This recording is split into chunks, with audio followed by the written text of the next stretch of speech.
I stood on the porch where I learned to walk, listening to the deadbolt slide shut on the other side. Elena didn't just bury our parents that week. She buried my place in this family with terrifying efficiency. I walked away with a single duffel bag, convinced I was leaving for good. It took 5 years to rebuild myself, but only one strange piece of mail to realize my sister hadn't just stolen our home. She was destroying it. The rain in Briar Glen always smelled like wet slate and pine needles, a scent that used to make me feel safe. Now, standing under the black umbrella that the funeral director had handed me like a prop, it just smelled like the end of the world. I was 33 years old, but as I watched the second casket being lowered into the ground, I felt like a child who had been left behind at a crowded grocery store, waiting for a hand that was never going to reach for mine again. My parents had died within 19 days of each other. Dad went first, a sudden heart attack while he was raking leaves in the driveway, and Mom followed him less than 3 weeks later from a stroke that the doctors said was likely stress-induced. But everyone in town knew was actually a broken heart. It was the kind of tragedy that people in small towns like this feasted on, a double helping of sorrow that gave them something to talk about in the checkout line at the grocery store for months. I looked over at my sister, Elena. She was standing 6 feet away from me, her posture perfect, her black coat tailored and lint-free. She didn't look like she was grieving. She looked like she was working. Throughout the service, Elena had been a study in managed sorrow. She knew exactly when to dab her eyes with a handkerchief and exactly when to nod solemnly at the pastor. I, on the other hand, felt like I was vibrating out of my skin. I hadn't slept in 2 days. My dress felt tight around my ribs, and I had the irrational urge to scream just to see if it would crack the polished veneer of the ceremony. After the burial, the mourners migrated to the community hall for the reception. It was a low-ceilinged room that smelled of industrial floor wax and lukewarm coffee. I stood near the entrance, feeling useless.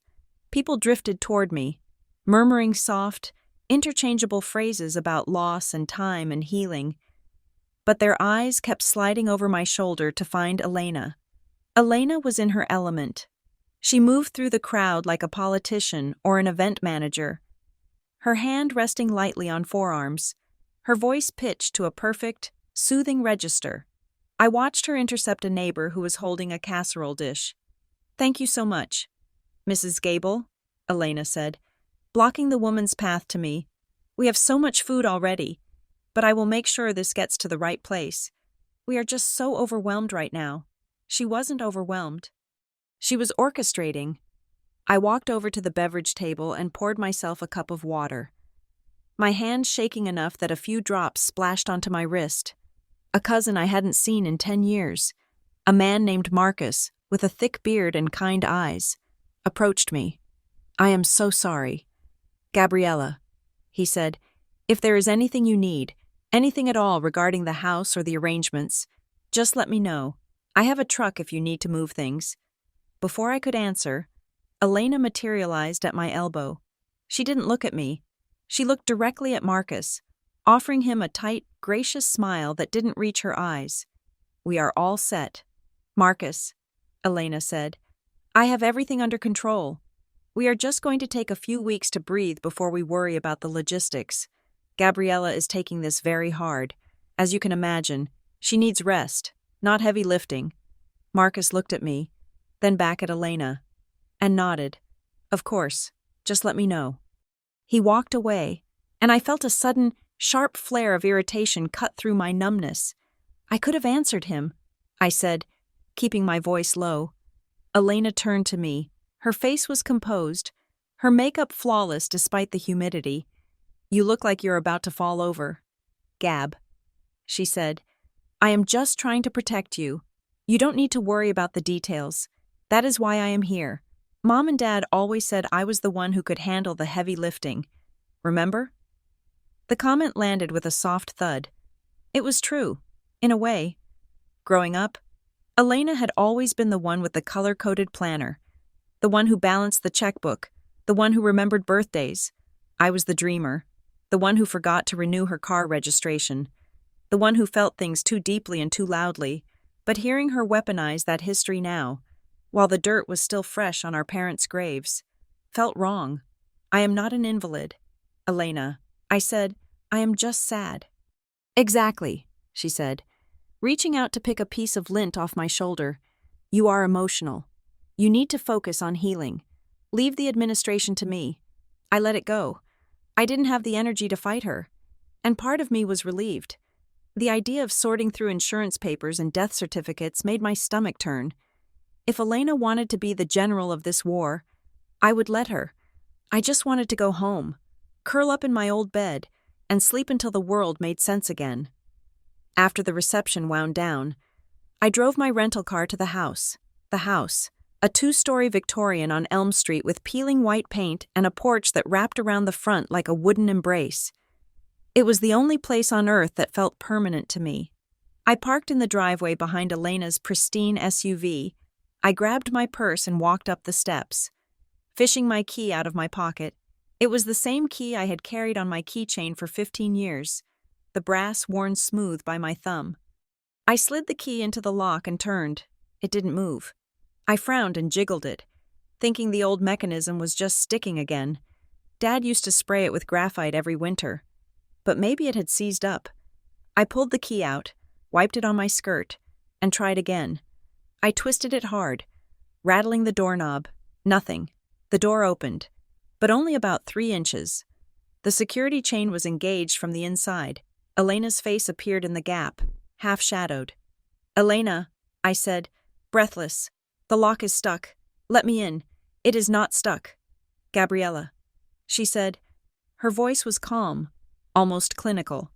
I had the tumblers changed this morning. I stared at her, my brain refusing to process the information. You changed the locks? Today? Safety, she said. With the obituary in the paper, people know the house is vulnerable. We have a lot of valuables in here. I couldn't take the risk of someone having a spare key we didn't know about. I am your sister, I said, my voice rising. I live here.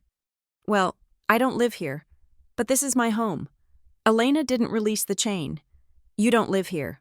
Gab, you have an apartment in the city, and right now, the house is part of the estate. I have a duty to secure the assets. Secure the assets? I repeated. You are talking about Mom's quilts and Dad's tool bench. Open the door. Elena, I need to lie down. You are too emotional, she said. And there it was again, the verdict. If I let you in when you are like this, you will start going through things. You will start moving things around, looking for memories. And we can't have that right now. Everything needs to be inventoried. We have to follow the process.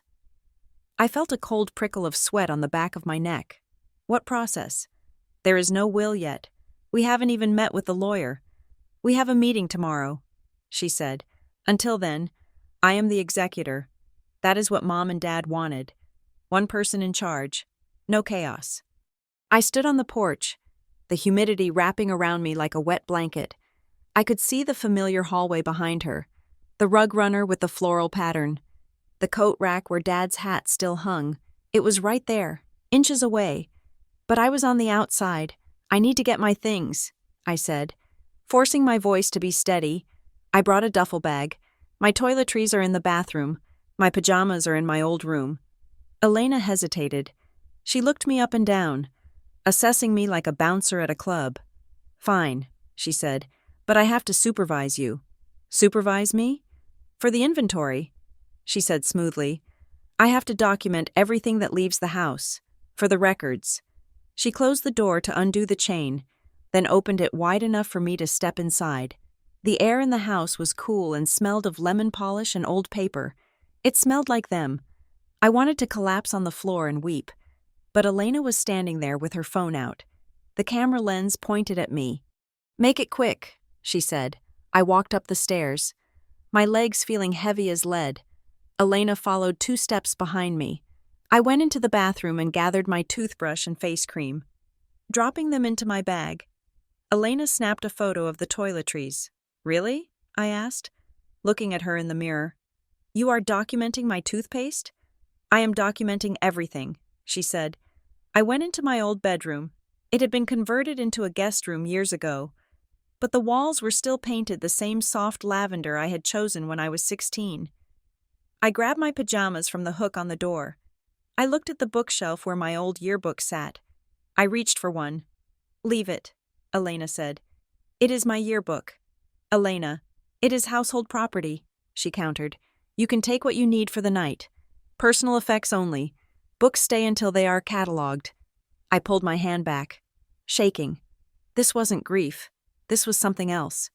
This was a power play, but I was too exhausted to understand the game.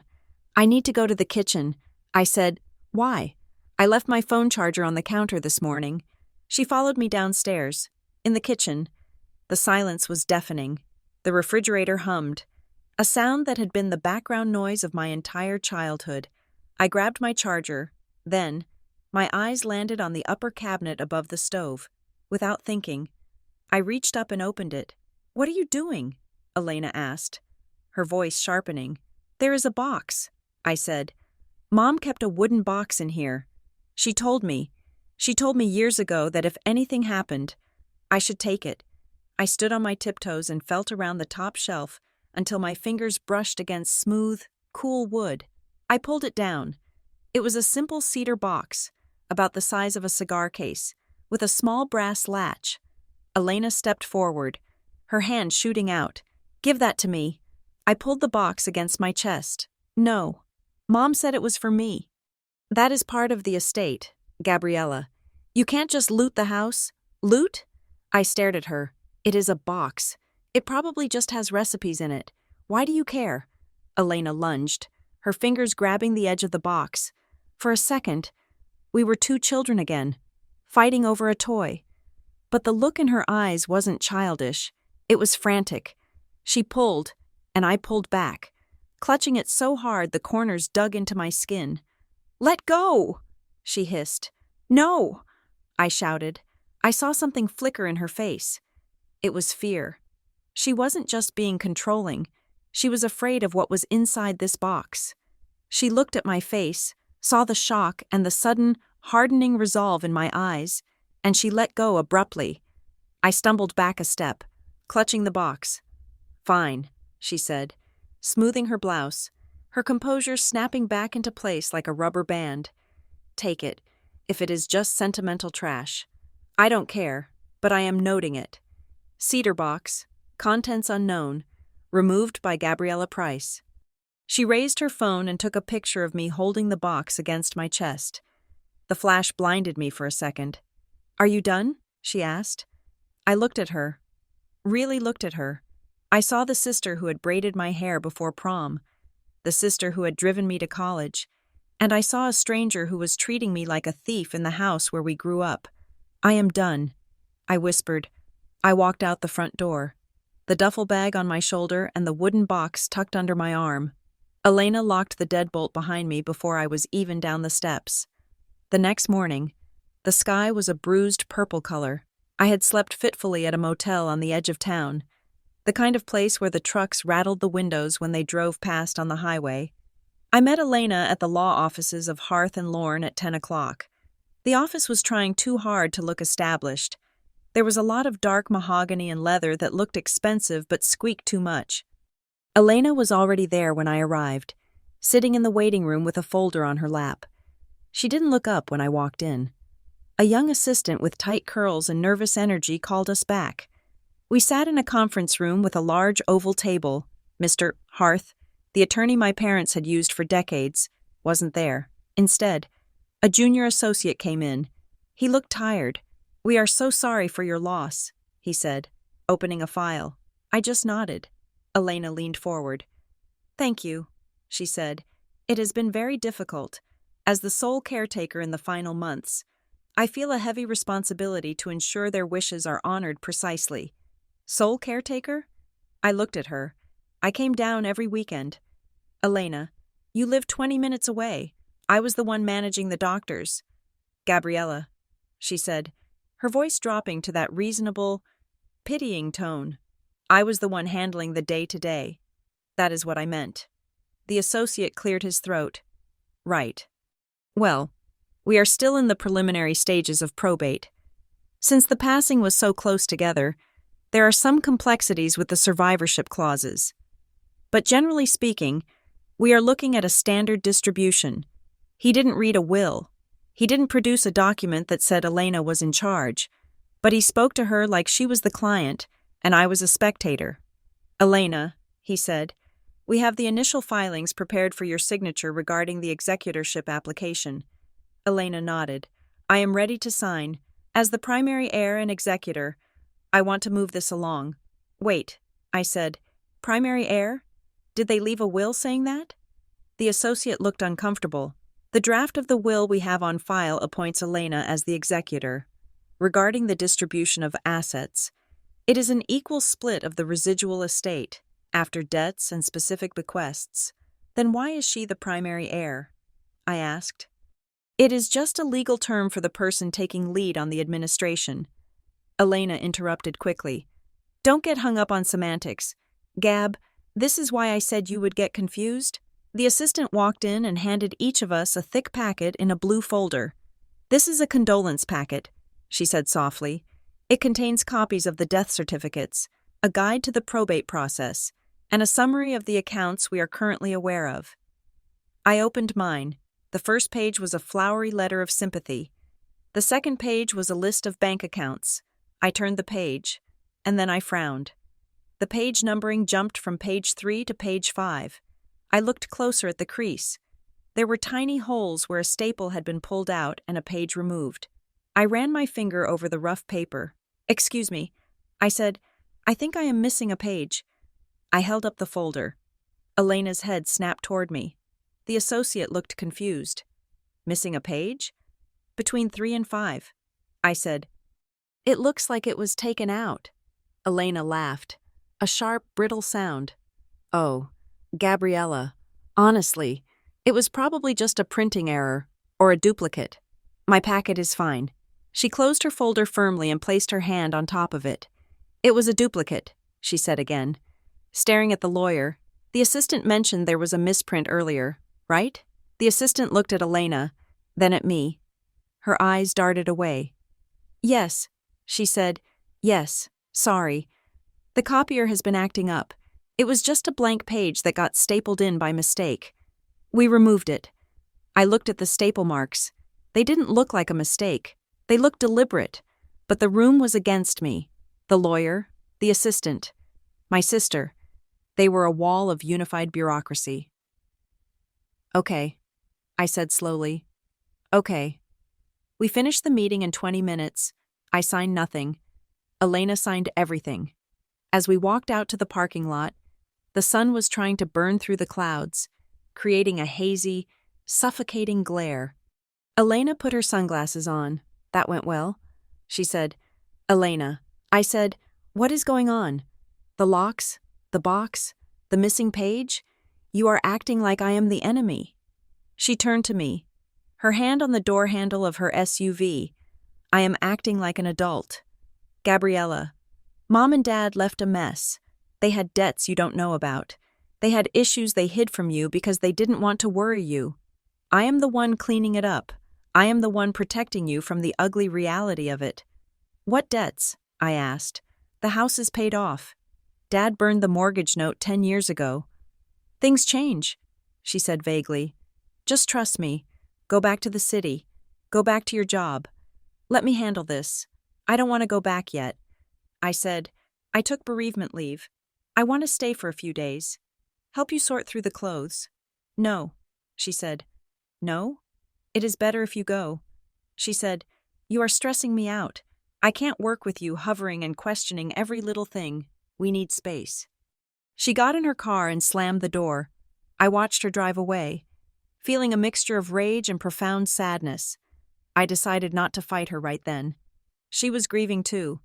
I told myself, grief makes people crazy. Grief makes people mean. I would give her time.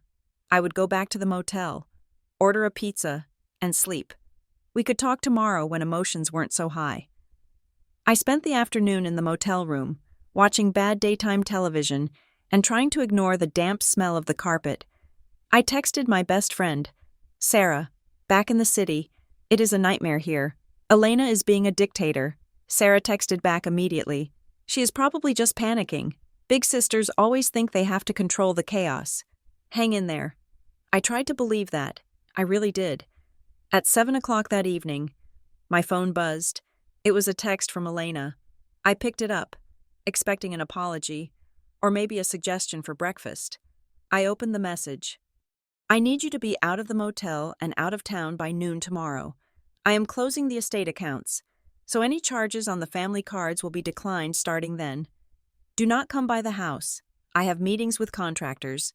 I will mail you a check when the distribution is ready. Go home. I stared at the screen until the letters blurred. It wasn't just a dismissal. It was an eviction. She was cutting me off. I sat on the edge of the sagging mattress, the phone cold in my hand.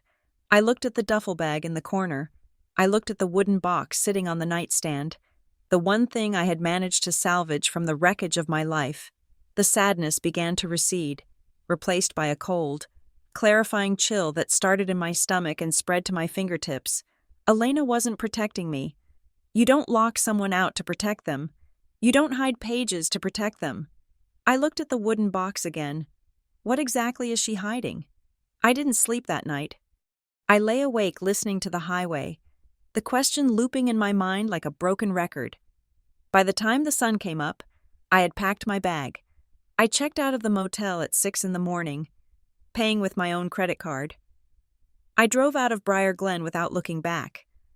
But as I merged onto the interstate, watching the town disappear in the rearview mirror, I knew one thing for certain. I was leaving, but this wasn't over. My sister had started a war she thought she had already won. She was wrong. I wasn't leaving because I was weak. I was leaving because I needed to get strong. And when I came back, I wouldn't be asking for permission to enter my own home. I reached over to the passenger seat and rested my hand on the wooden box. Open when you are ready. Mom had always said I wasn't ready yet, but I would be. The cheap motel room smelled of stale cigarette smoke and lemon air freshener, a combination that made my stomach turn. I sat cross-legged on the bedspread, which was patterned with garish tropical flowers that looked nothing like the flora of Briar Glen. Outside, the highway hummed, a constant, low-frequency reminder that I was in transit, displaced, and effectively homeless. The wooden box sat on the nightstand. I had carried it out of my childhood home like a thief, clutching it to my chest while my sister took photos of me for her inventory. Now, it was the only thing I had left that felt real. My hands trembled as I undid the small brass latch. The metal was cool against my skin. I opened the lid. I expected magic. I expected a profound revelation that would fix everything. Instead, I found the mundane debris of a life lived quietly. There was a silver dollar from 1922, heavy and tarnished. There was a recipe card for apple crisp, written in my grandmother's spidery cursive, stained with butter on the corner. There was a dried corsage from a dance I didn't remember, the petals crumbling into dust as I touched them. And there was an envelope. It was a standard white envelope, sealed shut, with a single initial written on the front in blue ink. G. I knew that handwriting. It was my mother's. It wasn't the shaky, jagged scrawl of her final months after the stroke. It was the firm, looping script of her younger years. I picked it up. It felt heavy, like there was more than just a single sheet of paper inside. On the back, across the seal, she had written 4 words, "Open when you are ready." My thumb hovered over the flap. I could tear it open right now. I could rip through the paper and see what she had left me. But a wave of nausea rolled over me, so strong I had to close my eyes. If I opened it, that was it. The last new thing my mother would ever say to me would be said. Once I read it, she would be truly, completely gone. I wasn't ready. I put the envelope back in the box and closed the lid. I slid the box into my duffel bag, burying it beneath my sweaters. I would open it when my hands stopped shaking.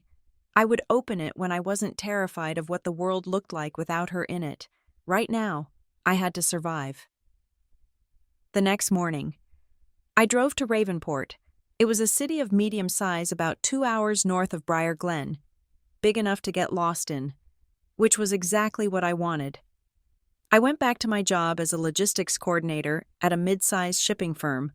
I had been on bereavement leave, and when I walked into the office, the fluorescent lights felt aggressive, exposing the dark circles under my eyes.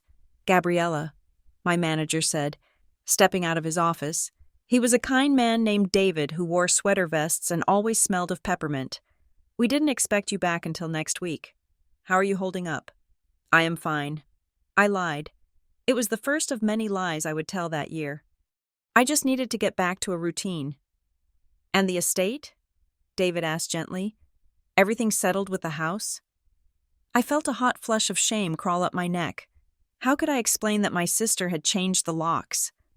How could I explain that I was sleeping on a friend's couch until I could find a rental because my family home had been turned into a fortress?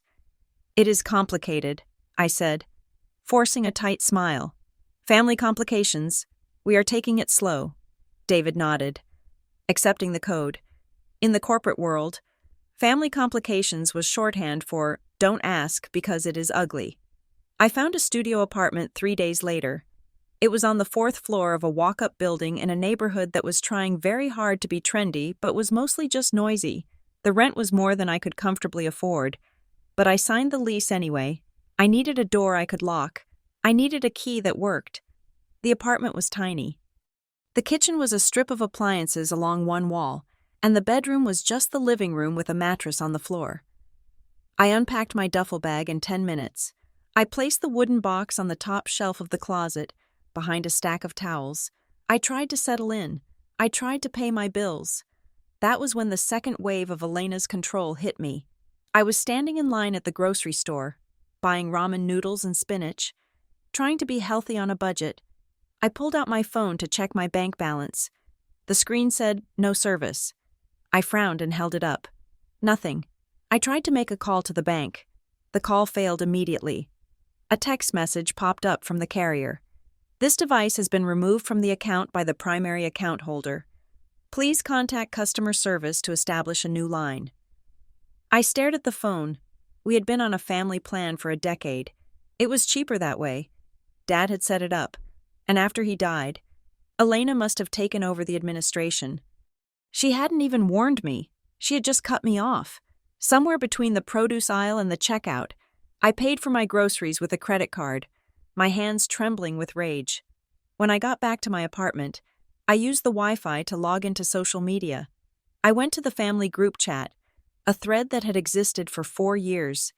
It was where we shared photos of Christmas dinners and updates on cousins' graduations. The group name had been changed. It used to be Price Family Circus. Now it was just Price Updates. I scrolled up. There was a message from Elena, sent 2 days ago. "I am going to archive this thread and start a new one for the estate updates to keep things organized. Thanks everyone for your support." I checked my messages. There was no invite to a new thread. She wasn't just kicking me out of the house. She was editing me out of the family. I called my Aunt Linda, my mother's sister. Linda was a sweet woman who hated conflict and baked excellent brownies. She answered on the 3rd ring. "Gabriella?" Linda asked, her voice sounding surprised. "Oh, honey, I am so glad you called. Elena told us you needed some space." "Space?" I repeated, gripping the phone. "She said you were taking the deaths very hard and that you had decided to cut ties for a while to heal." Linda said, "She said you asked not to be disturbed. We were all so worried, but we wanted to respect your boundaries." My mouth fell open. The brilliance of it was sickening. Elena hadn't told them she kicked me out. She had told them I walked away. She had painted herself as the protective sister guarding my fragile mental state, while simultaneously ensuring no one would reach out to me to hear the truth.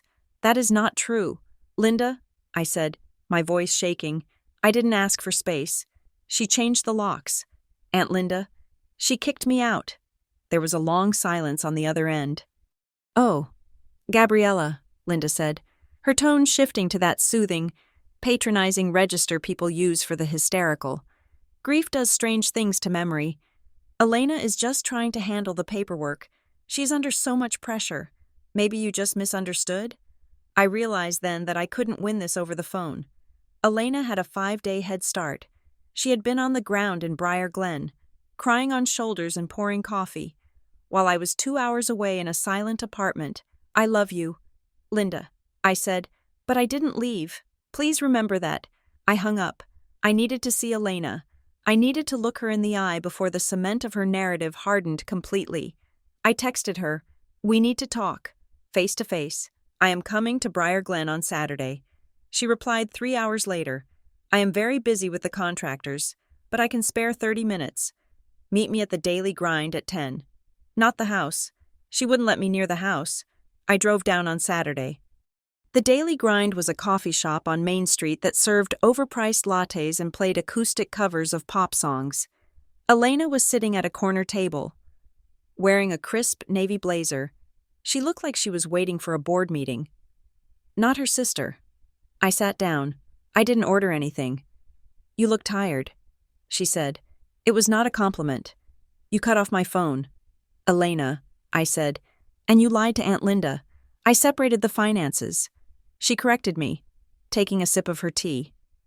"It was time. Gab, you are 33. You should have your own phone plan. I am just untangling the estate. It is what Dad would have wanted. He always worried you were too dependent." "Dad never said that. He said it to me," she said smoothly. She put her cup down. "Look, I know you are angry. That is part of the grieving process. Anger, denial, bargaining. I have read the books. I am trying to have boundaries so we can both get through this." "Boundaries?" I laughed, a harsh sound that made a woman at the next table look over. "Stealing my home isn't a boundary. Elena, it is theft. It is not your home," she hissed, leaning in. "It is an asset. And right now, it is a distressed asset. Do you have any idea how much work I am doing? The maintenance, the taxes, the insurance? Then let me help." I said, "I can pay half the taxes. I can come down on weekends to paint. You can't afford it." She said, "How do you know what I can afford?" "Because I saw the accounts. Gabriella, Mom and Dad weren't rich. They had savings. Yes, but the house has overhead, and with the HELOC payments, it is tight." I froze. "The what?" I asked. She blinked, and for a microsecond, her composure slipped. Her eyes darted to the left, then snapped back to mine. "The upkeep," she said quickly. "The heating, the electricity." "No," I said. "You said HELOC, home equity line of credit." "Since when did Mom and Dad have a home equity line?" "They took it out a few years ago," she said, her voice turning dismissive.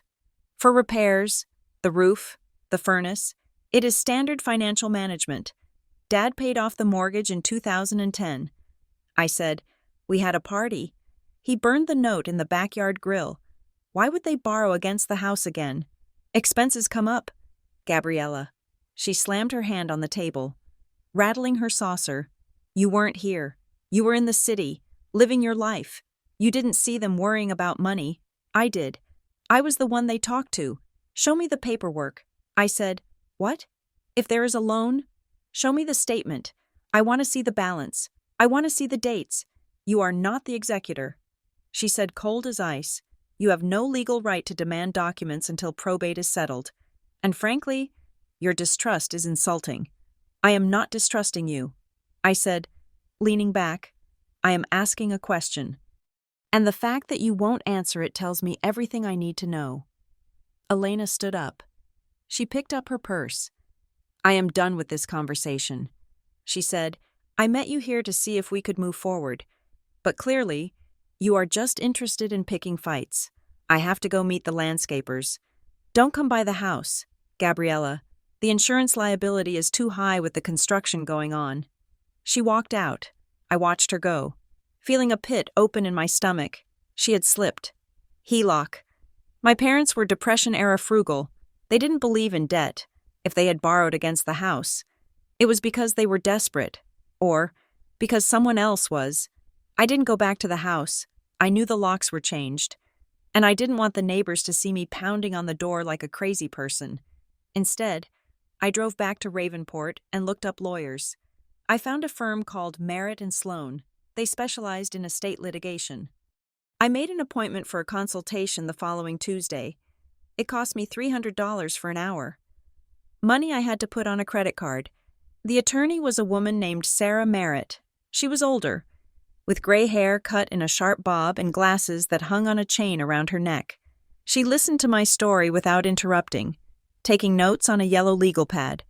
When I finished, she took off her glasses and rubbed the bridge of her nose.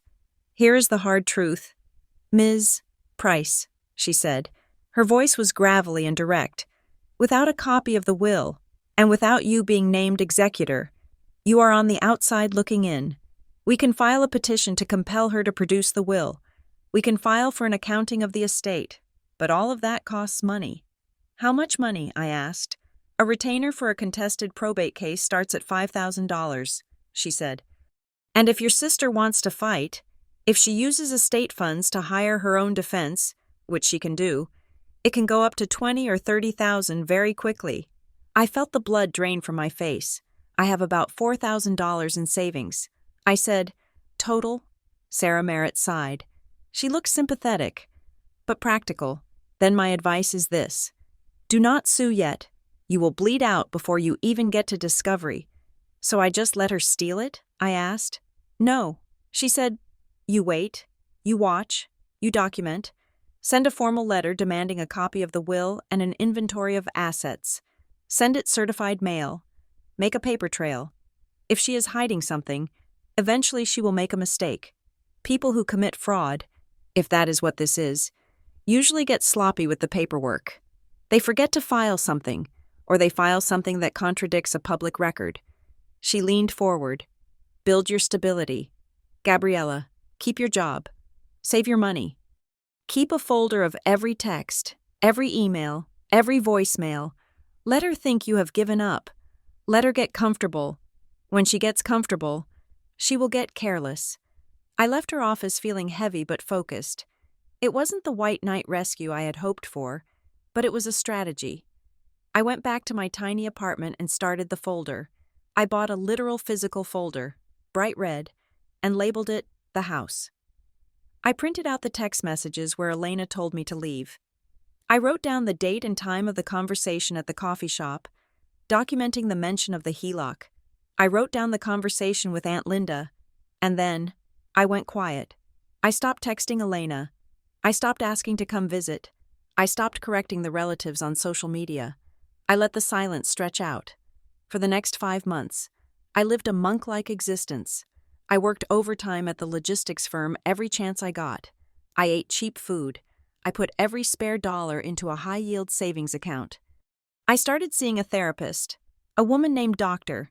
Evans, who helped me separate my grief for my parents from the trauma of my sister's betrayal. It is okay to miss the sister you thought you had.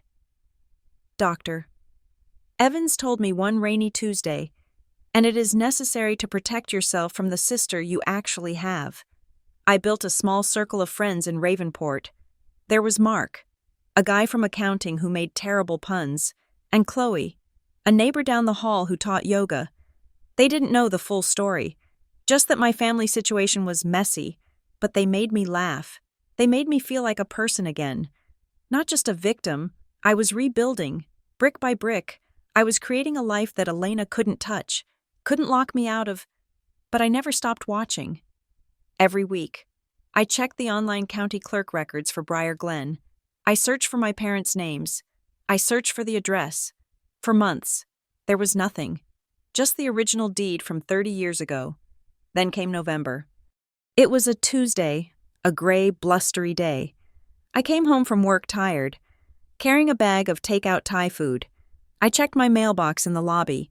It was mostly junk mail, credit card offers, grocery flyers, but there was one envelope that looked different. It was a window envelope, the kind used for official business. It was addressed to my father, Robert Price. But the address wasn't the house in Briar Glen. It was my address, my apartment in Ravenport. I frowned. Why would mail for my father come here? I had never used this address for anything related to him. Then I realized I had forwarded my own mail from Briar Glen to here when I moved. If someone sent a letter to my father at the Briar Glen address, and the post office machine got confused by the last name match or a glitch in the forwarding system. It might have bounced to me. I looked at the return address. It wasn't a bank I recognized. It just said, Processing Center, P.O. Box, 490, Wilmington, D.E. I went upstairs, sat on my floor mattress, and tore it open. It was a notice of servicing transfer. Dear borrower, please be advised that the servicing of your mortgage loan has been transferred from SunTrust Lending to Crestline Asset Solutions, effective November 1st. I scanned the page, my heart hammering against my ribs. It listed the property address, 142 Elm Street, Briar Glen. It listed the principal balance, $145,000. I gasped. $145,000. My parents didn't have a mortgage, and even if they had taken out a small home equity line for the roof, a new roof costs $10,000, maybe $15,000, not $145,000. That wasn't a repair loan. That was a cash-out refinance. And the date on the origination line? It was 6 months ago. May. My father died in May. I looked at the date more closely. May 12th. My father had his heart attack on May 10th. He was in the ICU on May 12th. He was unconscious. He couldn't have signed loan documents on May 12th. My hands were shaking so hard the paper rattled. Elena. She had said she was handling the doctors. She had said she was managing the day-to-day. If this loan was originated 2 days after his heart attack, and the signature was his, then it was a forgery. Or she had guided a dying man's hand, and now the loan was being transferred to Crestline Asset Solutions. That sounded like a collection agency, or a vulture fund, high-risk lenders. Elena wasn't just stealing the house. She had leveraged it to the hilt, stripped the equity out of it while our parents were dying, and now she was moving the debt around. Why? What did she need $145,000 for? I grabbed my red folder. I punched 3 holes in the letter and snapped it inside. This was it. This was the mistake the lawyer had talked about. A misdirected letter that exposed the lie. I felt a surge of adrenaline, hot and electric. I wanted to call her. I wanted to scream, but I stopped myself. Wait, watch, document. I needed to know more.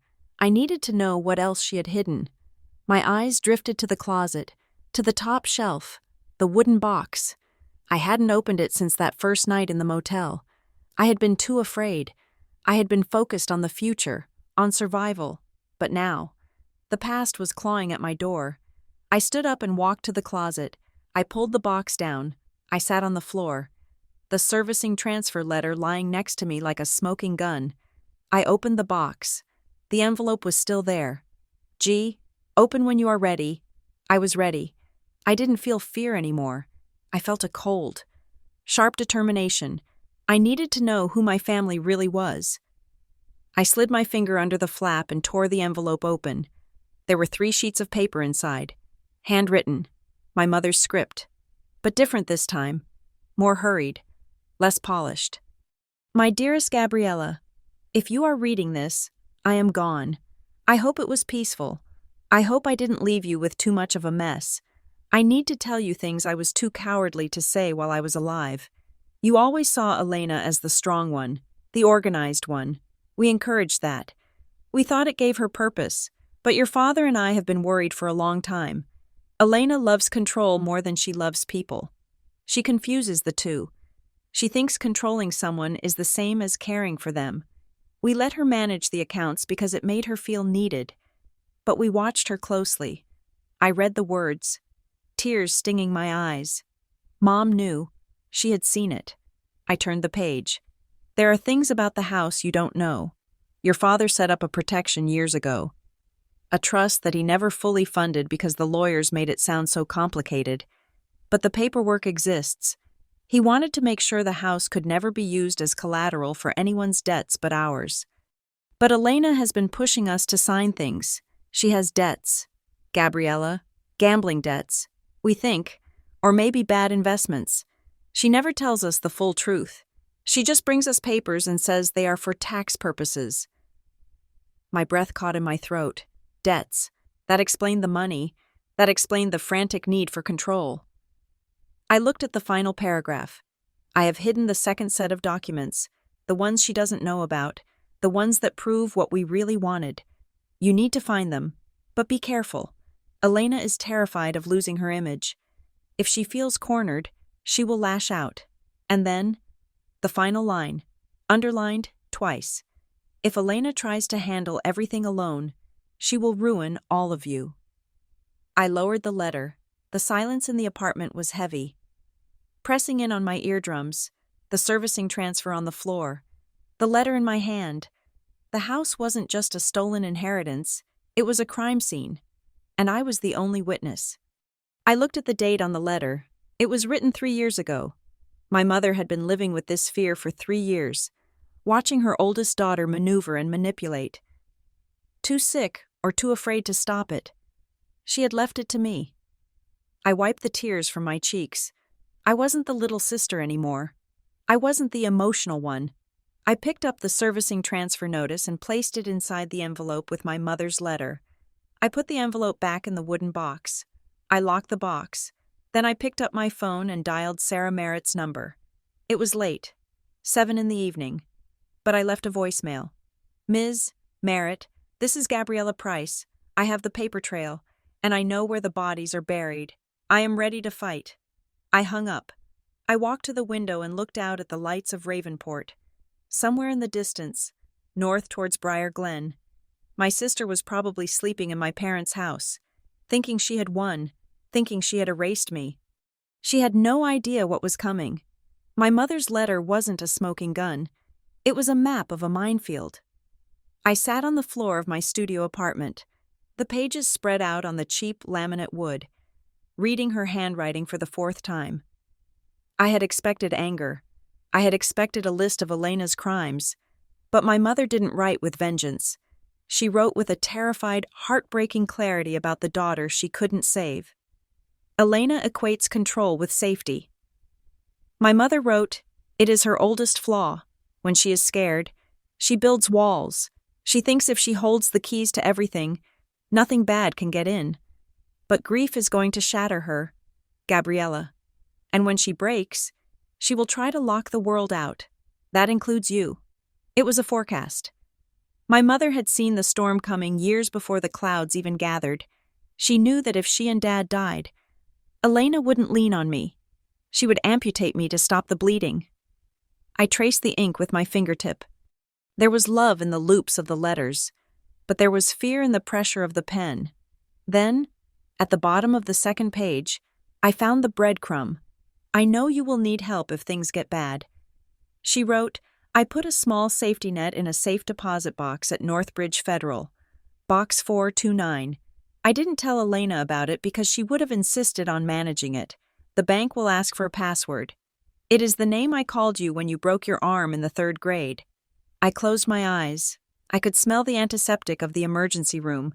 I could feel the heavy plaster cast on my left arm. My mother stroking my hair, whispering the name she used whenever I was hurt or scared. Bumblebee. Because I had cried not about the pain, but because I couldn't fly around the backyard anymore. I folded the letter and put it back in the envelope. I had a direction now. I took a sick day from work the next morning. I put on my most professional blazer, the one I wore for client meetings, and drove the 40 miles to the town where Northbridge Federal had its main branch. It wasn't in Briar Glen. It was in the next county over. A deliberate distance my mother must have chosen to keep it off Elena's radar. The bank was a brick building that smelled of stale coffee and money. I walked up to the desk, where a woman with silver hair and a nameplate that read, "Mrs. Gable" sat typing. "May I help you?" she asked. Peering over her glasses, "I am here to inquire about safe deposit box 429. I said, "My name is Gabriella Price." Mrs. Gable stopped typing. She looked at me, then at her screen, then back at me. The air in the small office shifted. It wasn't hostile, but it was suddenly very careful. "I see," she said. "Do you have identification?" I handed her my driver's license. She studied it longer than necessary, checking the hologram, checking my face. Ms. Price, she said, handing it back. This box is listed under your parents' names. Robert and Catherine Price. Yes, I said. They passed away recently. I am very sorry for your loss. She said. Her voice was practiced, but her eyes were alert. However, access to the box is restricted to the authorized signers or their legal representatives. Since the owners are deceased, we would need to see the letters testamentary appointing the executor or a court order. I knew this was coming. I understand. I said, but I was told I was a named deputy on the box, or that there was a password protocol for access. Mrs. Gable shook her head slightly. There are no deputies listed on the screen, just Robert and Catherine. She paused, her fingers hovering over the keyboard. She looked around the quiet lobby to make sure no one was close enough to hear. And honestly, Ms. Price, I have to be careful. We had an incident last week. My stomach tightened. An incident? Your sister. She said she was here. Elena Price? I felt a cold flush of adrenaline. Elena had found it. She must have gone through Mom's old address books or found a stray receipt. She came in demanding access. Mrs. Gable continued, lowering her voice. She had a stack of papers. Said she was the executor, but the paperwork, it wasn't certified. It was just copies. And when I told her she couldn't drill the box without a court representative present, she became quite agitated. Agitated was a polite word for Elena's special brand of quiet. Terrifying fury. Did she get in? I asked. No. Mrs. Gable said she didn't have the key, and she didn't know the password hint. I let out a breath I didn't know I was holding. The password. Mom had known. She had known Elena would find the bank, but she knew Elena wouldn't know the name. What happens now? I asked. The box stays sealed. Mrs. Gable said firmly. Until I get a certified court order naming the executor, or an order to open for a will search. Nobody touches box 429. Thank you. I said. I walked out of the bank with my knees shaking.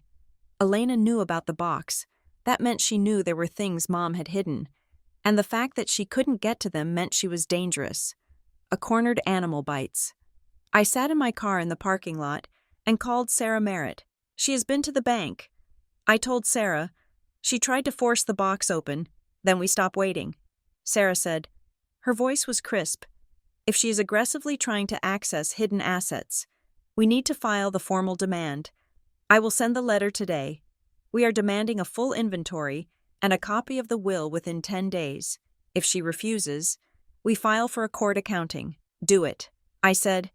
The response took 3 days. I was asleep when my phone buzzed at 2 a.m. I fumbled for it on the nightstand, squinting at the bright screen. Missed call. Elena. Voicemail.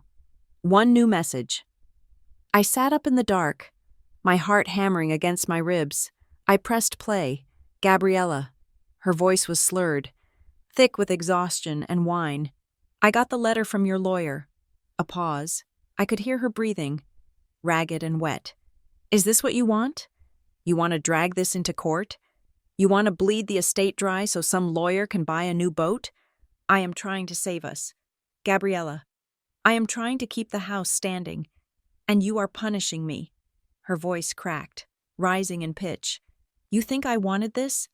You think I wanted to be the one finding the bills? You are so selfish. You always were.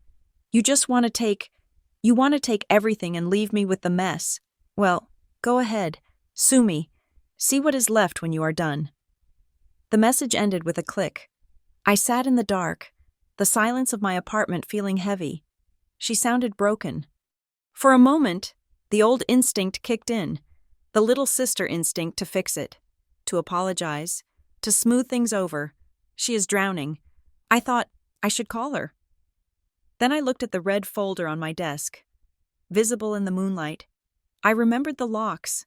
I remembered the missing page in the condolence packet. I remembered the lie about me leaving the family. She wasn't drowning. She was manipulating. She was using her pain as a weapon to make me drop my guard. I didn't call her back. Instead, I saved the voicemail and emailed the audio file to Sarah. The next morning, I went to war. Not with shouting, but with paper. I went to the county recorder's office online. I had the servicing transfer letter, but I needed to see the chain of title. I needed to see exactly what Elena had done to the house. I paid the $20 fee for premium access and started pulling every document filed on the property in the last 5 years. The first thing I found was a certificate of satisfaction, dated 4 years ago. That was the mortgage payoff. Dad had burned the note, and the bank had filed the release. The house was free and clear. Then, nothing for 3 years. Then, in May of this year, 6 months ago, a flurry of activity. There was a document titled Short-Form Deed of Trust. This was the loan. The lender was listed as Crestline Asset Solutions. The amount was $145,000. I downloaded the PDF and zoomed in. The signature at the bottom read, Robert Price. It was shaky. It looked like his handwriting, but off. The loops were too loose. The pressure was uneven. But it was the document filed right before it that made me pause. It was a quitclaim deed. It transferred ownership of the house from Robert and Catherine Price, joint tenants to Robert Price, a single man. My mother's name had been removed from the title. I stared at the screen. Why remove Mom? If they were both alive in May, why would Dad take sole ownership right before taking out a loan? Unless Mom refused to sign. If Mom wouldn't sign the loan papers, Elena would have needed to get her off the deed. If she could get Dad to sign a quitclaim, maybe telling him it was for insurance or tax planning, then she only needed one signature for the cash-out refinance. My stomach churned. It was calculated. It was predatory. I kept scrolling. I looked at the notary stamp on the deed of trust. Notary Public. Jennifer L. Miller. Commission number 24908. Commission expires March 15th, 2025. The document was dated May 12th, 2024.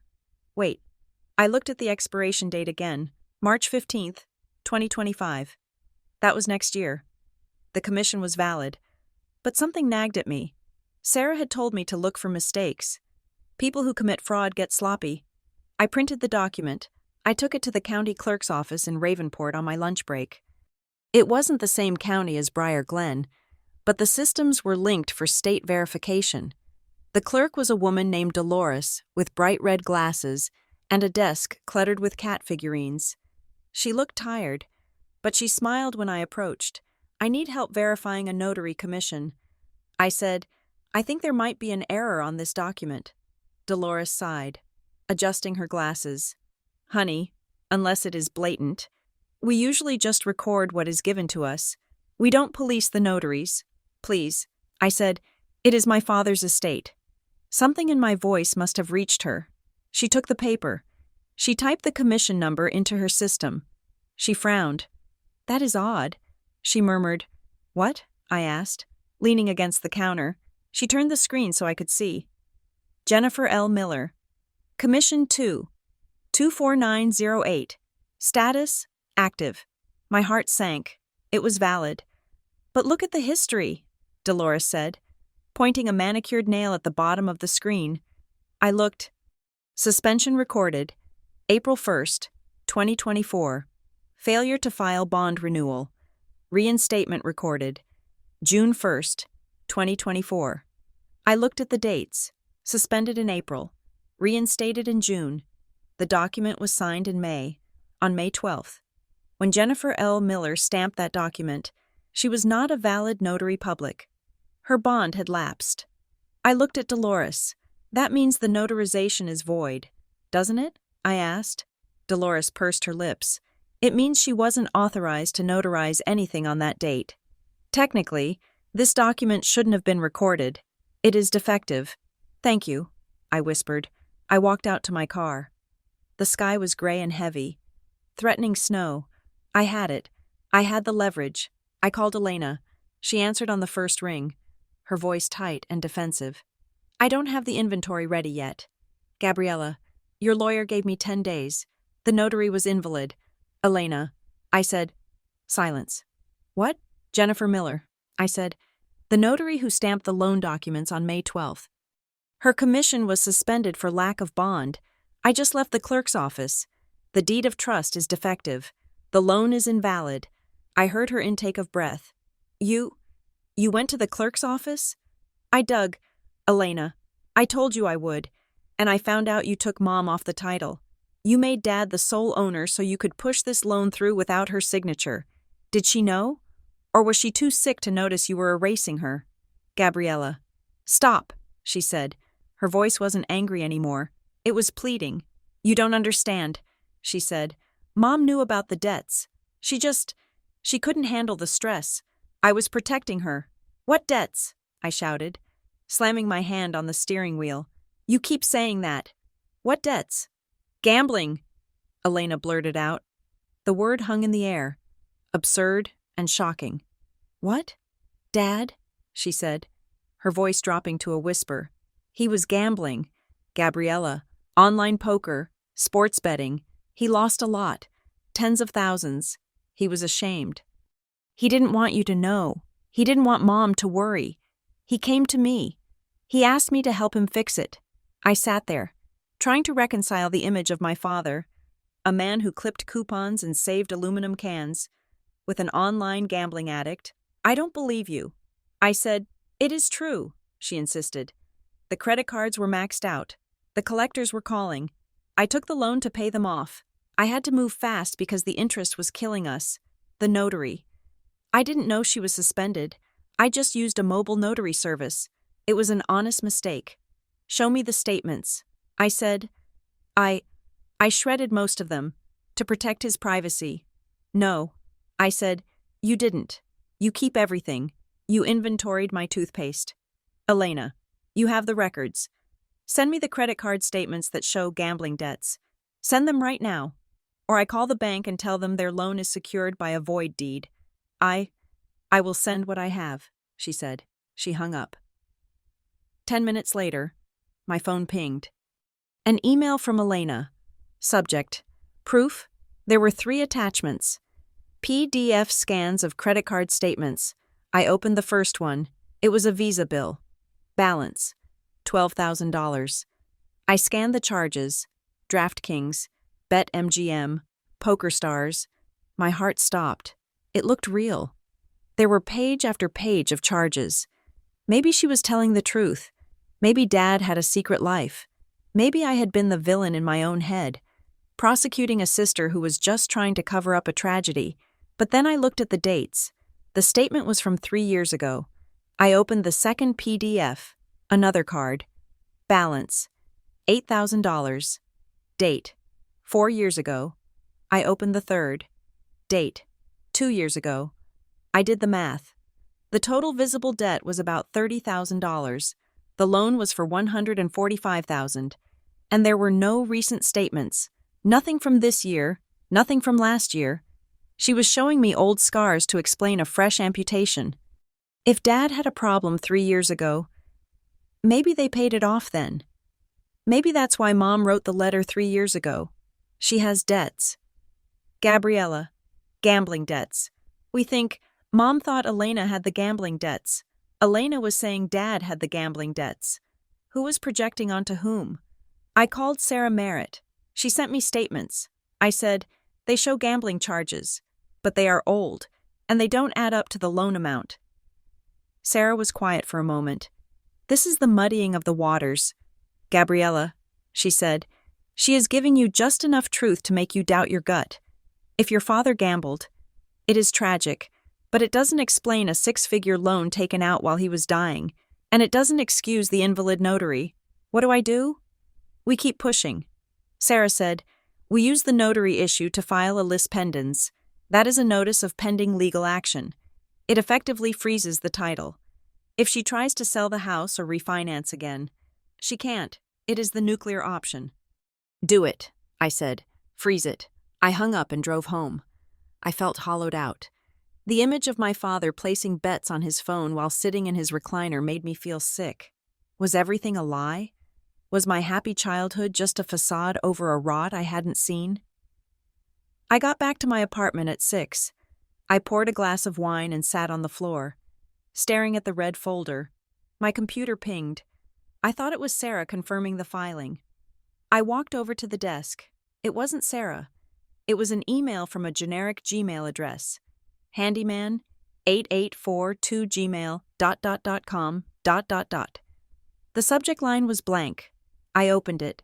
The body of the email was 3 sentences. I used to do work for your parents.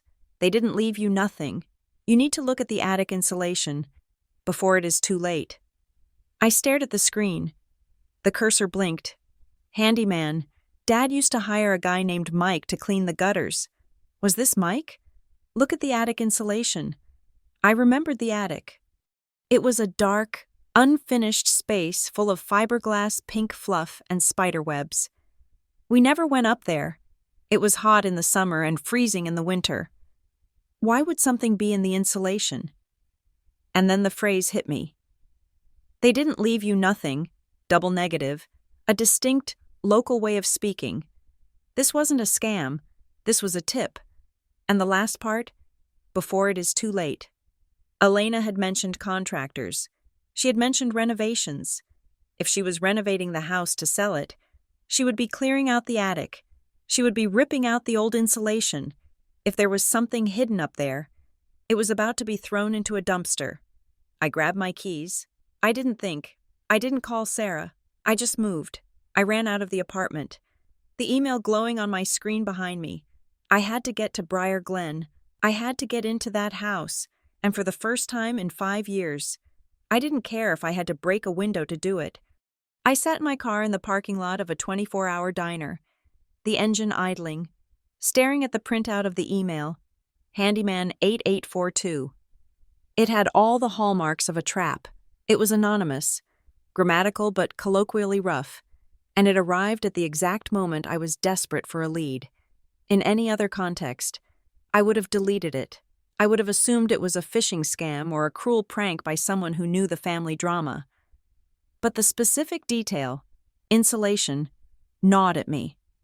My father was a man of specific habits. He didn't trust safes because he said thieves knew what they looked like. He trusted chaos. He trusted the places nobody wanted to touch. When I was 12, I found his emergency cash stash inside a hollowed-out can of driveway sealant in the garage. Hiding documents in the attic insulation? That sounded exactly like Robert Price. I couldn't ignore it, but I couldn't just walk in either. I drove to Briar Glen the next morning. I didn't call Elena. I didn't call my lawyer. I needed to see the ground truth before I made a move. I parked my car 2 streets over, in front of a house where a sprinkler was aggressively watering the sidewalk. I pulled my hood up and walked toward Elm Street, keeping my head down. It felt ridiculous, like I was playing a spy in my own childhood neighborhood, but the anxiety in my chest was real. When I turned the corner, I stopped. There was a dumpster in the driveway. It wasn't a small residential bin. It was a massive, 30-yard roll-off container, the kind used for demolition, and it was half full. I watched from behind a large oak tree on the opposite side of the street. A white van was parked on the lawn, Crestline Asset Solutions stenciled on the side in aggressive blue font. 2 men in gray jumpsuits were walking out the front door, carrying what looked like kitchen cabinets. My stomach dropped. She wasn't just renovating, she was gutting it. Gabriella? I jumped and spun around. Mrs. Higgins, the neighbor who had lived next door since I was in diapers, was standing there with a leash in her hand. Her golden retriever wagged its tail at me, oblivious to the espionage. Mrs. Higgins, I said, forcing a smile. I was just passing by. She looked at the house, then back at me. Her expression was a mixture of pity and confusion. I didn't know you were in town, she said. Elena told us you were traveling. Traveling. I repeated, right. It is a shame about the kitchen, Mrs. Higgins said, lowering her voice. Your mother loved those cabinets, but Elena said they have to update everything to get it listed by next month. Market is hot, I suppose. Listed? I felt the blood drain from my face. She is selling it? I asked. Mrs. Higgins nodded. That is what she said. Major renovations to maximize value. She said the old interior was, what was the word? Depressing. She wants a clean slate for the buyers. I looked back at the house. The men were tossing the cabinets into the dumpster. The sound of wood splintering echoed down the quiet street. If there was anything in the attic, it wasn't going to be there for long. If they were stripping the kitchen, the attic insulation was probably next on the list for removal or upgrade. I thanked Mrs. Higgins and walked back to my car, my legs moving on autopilot. I got inside, locked the doors, and called Sarah Merritt. She is gutting the house. I said as soon as she picked up, she is destroying evidence. We need to stop her. Gabriella, slow down. Sarah said, What do you mean, gutting? There is a dumpster. They are ripping out the kitchen. A neighbor said she is listing it next month. Sarah, if there are documents in the house, they are going to be in a landfill by Friday. We need an emergency injunction, Sarah said, her voice shifting into professional gear. We can file a temporary restraining order to preserve the assets of the estate. If we argue that she is depleting the value or destroying potential heirlooms, a judge might sign it. How long, I asked. If we file today? Maybe 48 hours for a hearing? Maybe 72? It depends on the court docket. I don't have 72 hours, I shouted. They are working right now. Then you need a stopgap. Sarah said, You need to get in there physically. Do you have any leverage? I thought about the voicemail, the shaky voice, the admission of debt. I said. I hung up and texted Elena. I know about the renovation. I know about the sale. I am filing for an emergency injunction to stop construction this afternoon. The sheriff will be there to serve the stop work order by tomorrow morning. It was a bluff. We hadn't even drafted the paperwork yet. I watched the text status change to read. 3 dots appeared, then disappeared, then appeared again. You can't do that, she replied. You have no standing. I have the notary fraud. I typed. And I have the recording of you admitting to the debts. If I play that for a judge, they will freeze the house for a year. Or, we can talk. The phone sat silent for a long minute. Where? She asked. The library. I wrote, half an hour? Study room B.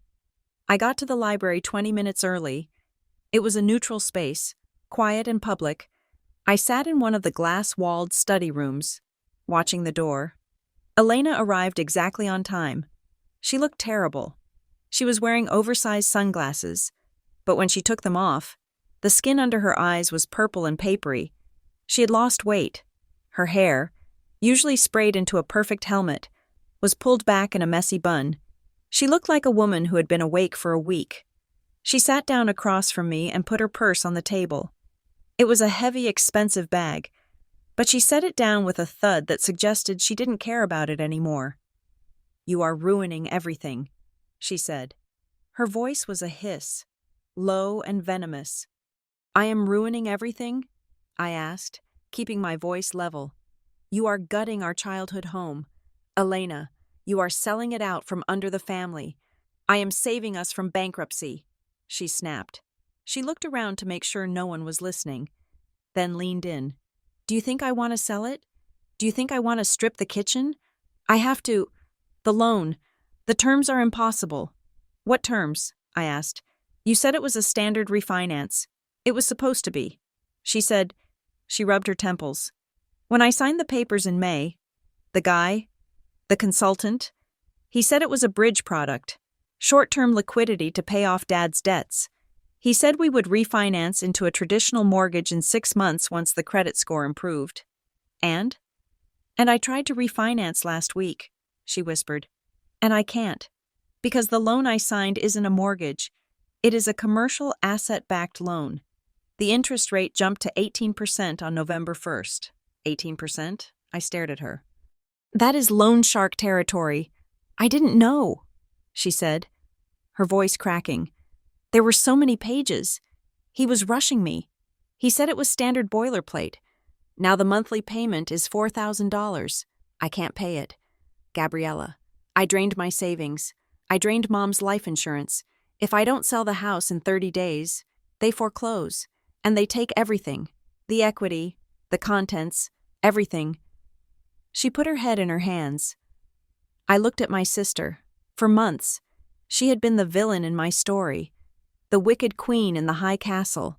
But sitting here, under the fluorescent hum of the library lights, she just looked pathetic. She was a woman who thought she was smarter than everyone else, who had been eaten alive by people who actually were smarter. Crestline Asset Solutions, I said. That is the lender? She nodded without looking up. They are predatory lenders. Elena, they target estates. They find heirs who are desperate and overwhelmed, and they trap them. I was trying to handle it, she sobbed. I just wanted to fix it before you found out. I didn't want you to know Dad was a gambler. I didn't want you to know we were broke. I looked at her shaking shoulders. A part of me wanted to reach out and comfort her, but another part, the part that had been sleeping on a floor mattress for 5 months, stayed cold. She was crying because she was caught. She was crying because she was losing control. She wasn't crying because she had hurt me. Elena, I said, I can help you. She looked up. Her mascara smeared. How? You don't have any money. No, I said, but I have a lawyer who specializes in this. And I have time. But I need you to stop lying to me. I am not lying anymore. She said, Okay, I said, then prove it. I need to get my things. Not just a toothbrush. I need my boxes, my winter clothes, the things in the attic. The attic? She frowned. Why do you want to go to the attic? There is nothing up there but insulation and rat poison. I need to check for my old art supplies. I lied, and I want to see the condition of the roof from the inside before we let you sell it. She hesitated. The suspicion flickered in her eyes, but it was weak. She was too tired to fight a war on 2 fronts. Fine, she said, but I have to be there, and the contractors are working, so you have to be fast. Now, I said. We drove to the house in separate cars. Walking through the front door was like walking into a corpse. The hallway was stripped of photos. The rug runner was gone, revealing the hardwood floors that were scuffed and dusty. The smell of sawdust and stale coffee hung in the air. 2 men were in the living room, ripping up baseboards. They didn't look up when we walked in. Don't mind them, Elena said, stepping over a pile of trim. We are doing the floors next. I followed her up the stairs. The house felt smaller, colder. It was losing its soul. We reached the landing. The hatch to the attic was in the ceiling of the hallway. Elena reached up and pulled the cord. The folding stairs creaked as they slid down. I will wait here, she said, crossing her arms. Be quick. It is freezing up there. I climbed the stairs. The attic was exactly as I remembered it, only darker because the single bulb in the center was burnt out. Light filtered in through the gable vents, cutting through the swirling dust motes. The air smelled of old cedar and that distinct, sharp scent of fiberglass insulation.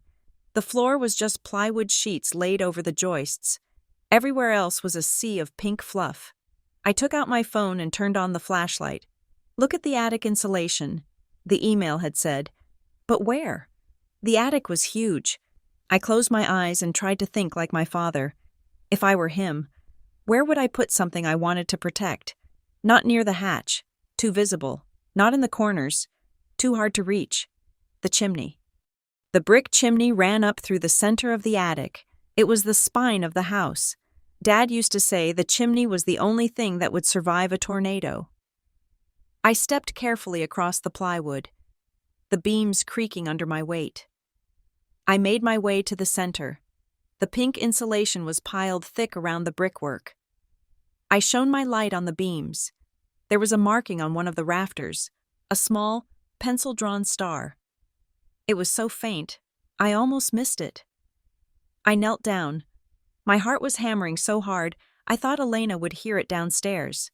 I reached into the pink fluff. It was scratchy and gross. And I prayed there weren't any mice nests. I dug down, my fingers brushing against the rough wood of the joist. Nothing. I dug deeper, pushing the insulation aside until I hit the plaster of the ceiling below. My fingers brushed against something smooth, plastic. I grabbed it and pulled. It was a freezer bag. A quart-sized Ziploc bag, taped to the side of the joist with silver duct tape. I ripped the tape loose. I held the bag up to the flashlight. Inside was a thick manila envelope. I didn't open it yet. I shoved it under my sweater, tucking it into the waistband of my jeans. I quickly smoothed the insulation back over the hole, trying to make it look undisturbed. Found anything? Elena's voice floated up from the hatch. Just looking, I called back. My voice sounded too high, too breathless. I took a moment to compose myself. I grabbed an old box of Christmas ornaments that was sitting nearby, just to have a prop. I climbed down the stairs. Elena was waiting, tapping her foot. Just ornaments? She asked, looking at the box. And some memories. I said. I walked past her, down the stairs, and out the front door. I didn't breathe until I was in my car.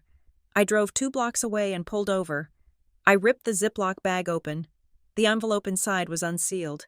I pulled out the papers. There were photocopies of legal documents, but these weren't recent. They were dated 15 years ago. The header on the first page read, "The Price Family Asset Protection Trust." I scanned the legalese. Grantors, Robert and Catherine Price. It wasn't just a will, it was a living trust. I turned the page. Section 4. The residence. The property located at 142 Elm Street is hereby transferred into the trust. The grantors reserve the right to live in the property, but the title shall be held by the trustee. I frowned. If the house was in a trust, how did Elena refinance it? You can't mortgage a property you don't technically own, unless the trust authorizes it. I kept reading. Section 7. The trigger clause.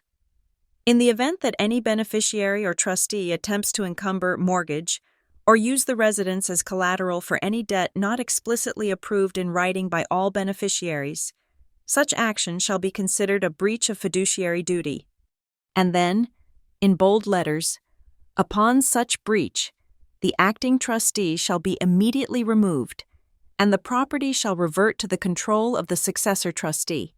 Any liens placed on the property in violation of this clause shall be contested as invalid. I stared at the page. Dad hadn't just protected the house, he had booby-trapped it.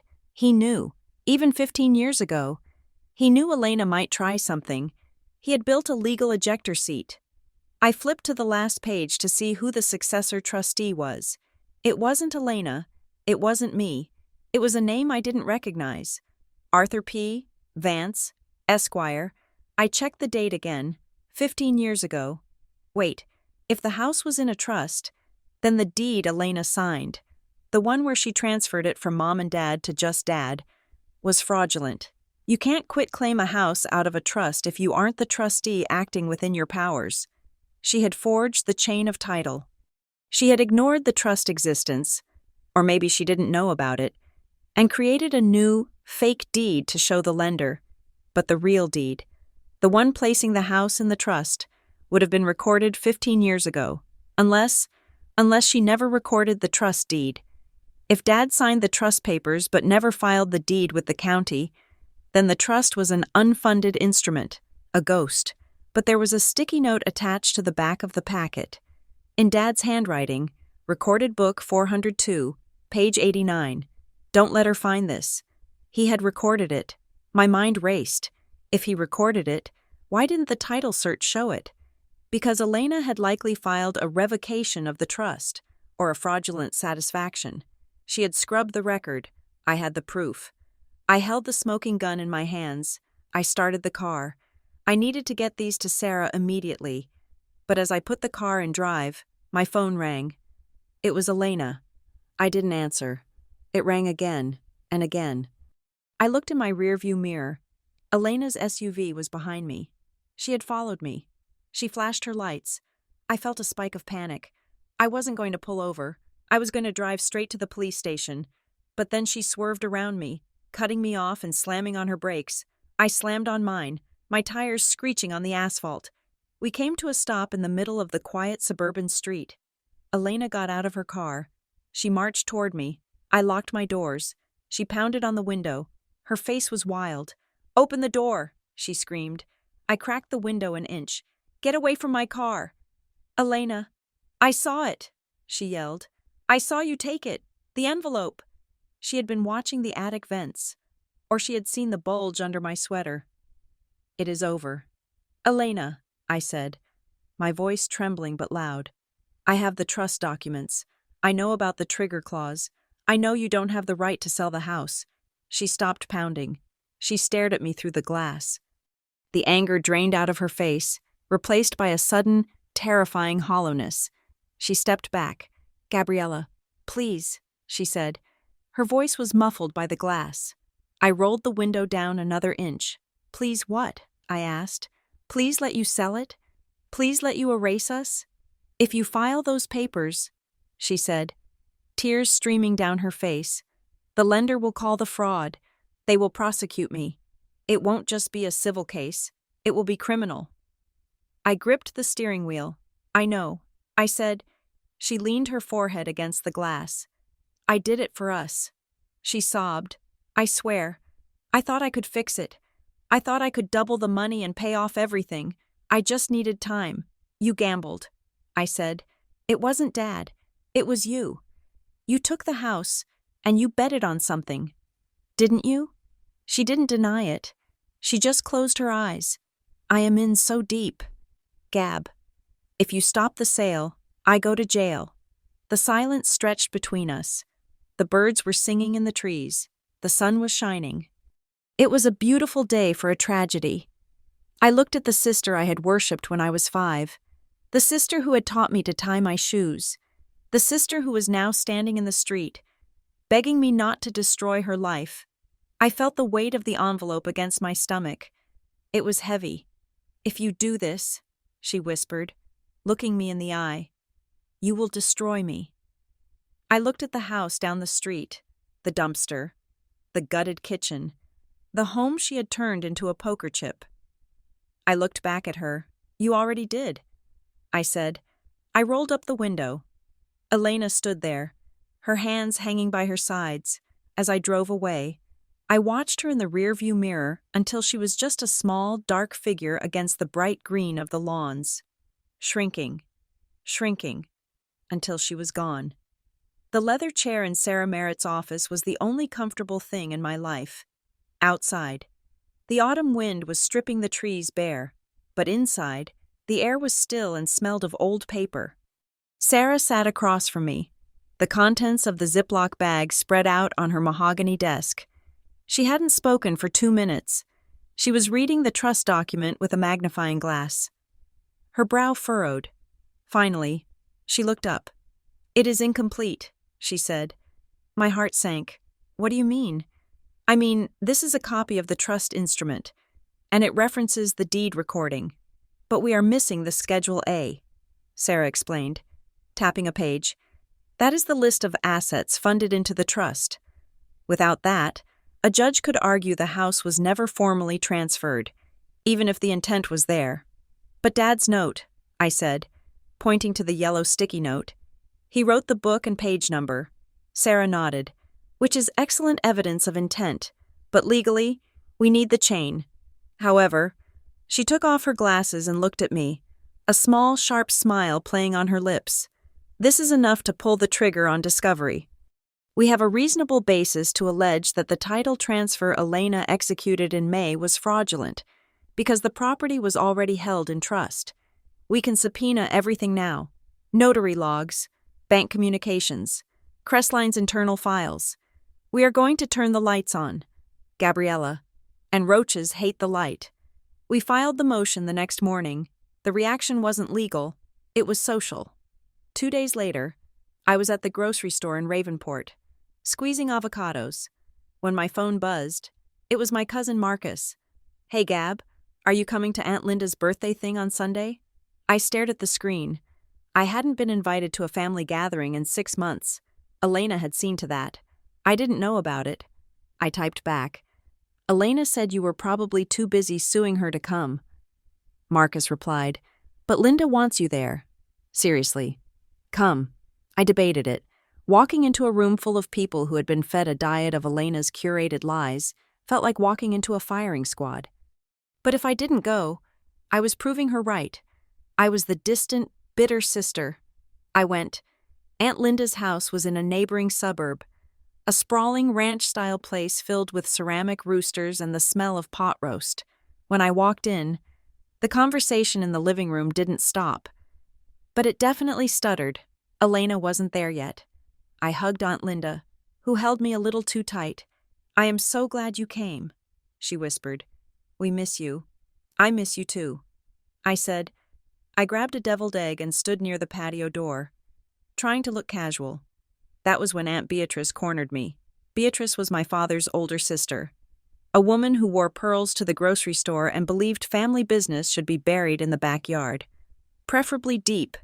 "Gabriella," she said, not wasting time with a greeting. "Elena tells me you are stealing paperwork from the house." I almost choked on my egg. "Stealing? She says you broke in and took confidential financial records." Beatrice continued, her voice low but carrying. "She says you are trying to humiliate her because you are angry about the house." I looked at Beatrice. I looked at the room full of cousins and uncles who were pretending not to listen. "I didn't break in, Aunt B," I said, keeping my voice calm. "I was invited in, and I didn't steal anything. I retrieved documents that prove Dad wanted the house protected." "Protected from whom?" Beatrice asked sharply. "Elena is the executor. She is doing her best. Why are you doing this now? Why can't you just let it be? You have a job. You have a life. Why do you need to tear her down?" The injustice of it burned in my throat like acid. Let it be. It was the mantra of people who didn't want to deal with the mess. "Because she is losing the house." "Beatrice," I said, loud enough for the room to hear. Beatrice blinked. "What?" "She took out a loan with a predatory lender." I said, "A loan with 18% interest. She can't pay it. The house is going into foreclosure next month." The room went dead silent. Marcus stopped chewing. Beatrice's face went pale. "That can't be true. She said she was renovating. She is gutting it to sell it before the bank takes it." I said, "I am not trying to tear her down. I am trying to stop a foreclosure she hid from all of you." I turned and walked out the sliding glass door to the patio. My hands were shaking. I heard murmurs starting behind me, the confused, frantic buzzing of a hive that had just been kicked. Elena arrived 10 minutes later. I saw her through the glass. She walked in, saw the faces, saw the way people were looking at her, and she knew. She looked at me standing outside. She didn't come out. She turned around and walked right back out the front door. The social escalation had backfired. She had tried to paint me as a thief, but the truth was too heavy to carry. The following week, the discovery documents started to trickle in. Sarah called me into her office on a Tuesday. We found the trustee. She said, I looked at the document on her desk. "Arthur P. Vance, is he local?" I asked. "He was," Sarah said. "He retired to Florida 5 years ago, but he didn't close the trust. He appointed a successor trustee before he left, a corporate trust company in the city. The problem is, nobody told them Dad died, and nobody told them Elena was refinancing. So the trust is still active?" "Very active," Sarah said, "and the successor trustee is not happy." I met with the representative from the trust company the next day. Her name was Mrs. Sterling, and she was a woman who radiated a calm, terrifying competence. She wore a gray suit and sat with her hands folded on a glass table in a high-rise conference room. "Ms. Price," she said, "this situation is irregular. That is a polite word for it." I said, "Our records indicate that the property at 142 Elm Street was titled into the Price Family Trust in 2009. She said, "The deed was recorded. We have the stamped copy." She slid a paper across the table. It was the missing link, the deed Dad had recorded. "So how did Elena get around it?" I asked. Mrs. Sterling opened a second folder. "This is the document that was recorded in May of this year." She said, "It is an affidavit of death of trustee, combined with a deed of reconveyance.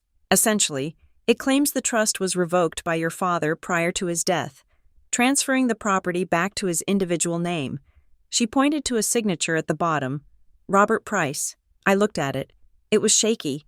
"And here's the problem," Mrs. Sterling said softly. She pulled out a third document. "This is a letter your father sent us in January of this year. Just a routine update on his address." She placed the two signatures side by side. The January signature was firm, looping, distinct. The May signature, The one on the revocation was jagged, hesitant. The slant was wrong.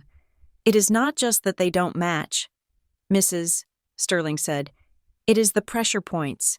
See the ink pooling here? On the P? That suggests the pen was hesitating. Someone was drawing the signature, not writing it. I felt a wave of nausea. It is a forgery, I whispered. We can't say that definitively without a forensic expert. Mrs.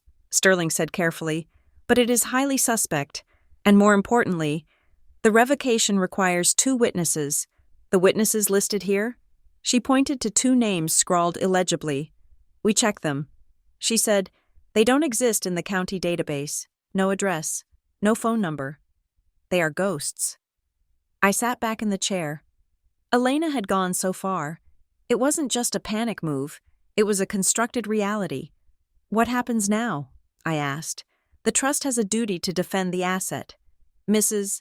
Sterling said, since the revocation appears invalid, the property is still legally held by the trust. That means your sister had no authority to use it as collateral. The mortgage she signed is void. Does that mean we win? Mrs. Sterling looked at me with pity. It means we have a legal stalemate. Crestline will fight. They will claim they lent the money in good faith and that they have a valid lien. They will try to foreclose anyway, but we can file an injunction to stop the sale. We can freeze the house. But Elena, I said, if you prove fraud, Mrs. Sterling nodded slowly. If this goes to a criminal court, your sister could be looking at felony charges, forgery, wire fraud, elder abuse. I stared out the window at the city skyline. I wanted the house back. I wanted my parents' legacy safe, but the thought of Elena in handcuffs, being led away from the house in Briar Glen, it made my stomach turn. I don't want her in jail. I said, I just want her to stop. Then we have to give her an off-ramp, Mrs. Sterling said. We have to make it easier for her to surrender than to fight. We filed the injunction. The foreclosure sale was scheduled for 3 weeks out. The auction signs were already being printed. 2 days later, we had a deposition scheduled. Not a formal court one yet, but a sworn statement at Sarah's office. Elena came with a lawyer she had hired, a man who looked like he bought his suits at a discount outlet and smelled of cheap cologne. Elena looked worse than she had at the library. She was skeletal. Her hands shook so badly she couldn't hold her water glass. Sarah started the questioning gently. Ms. Price, regarding the signature on the deed of reconveyance dated May 12th, did you witness your father signing this? Elena looked at her lawyer.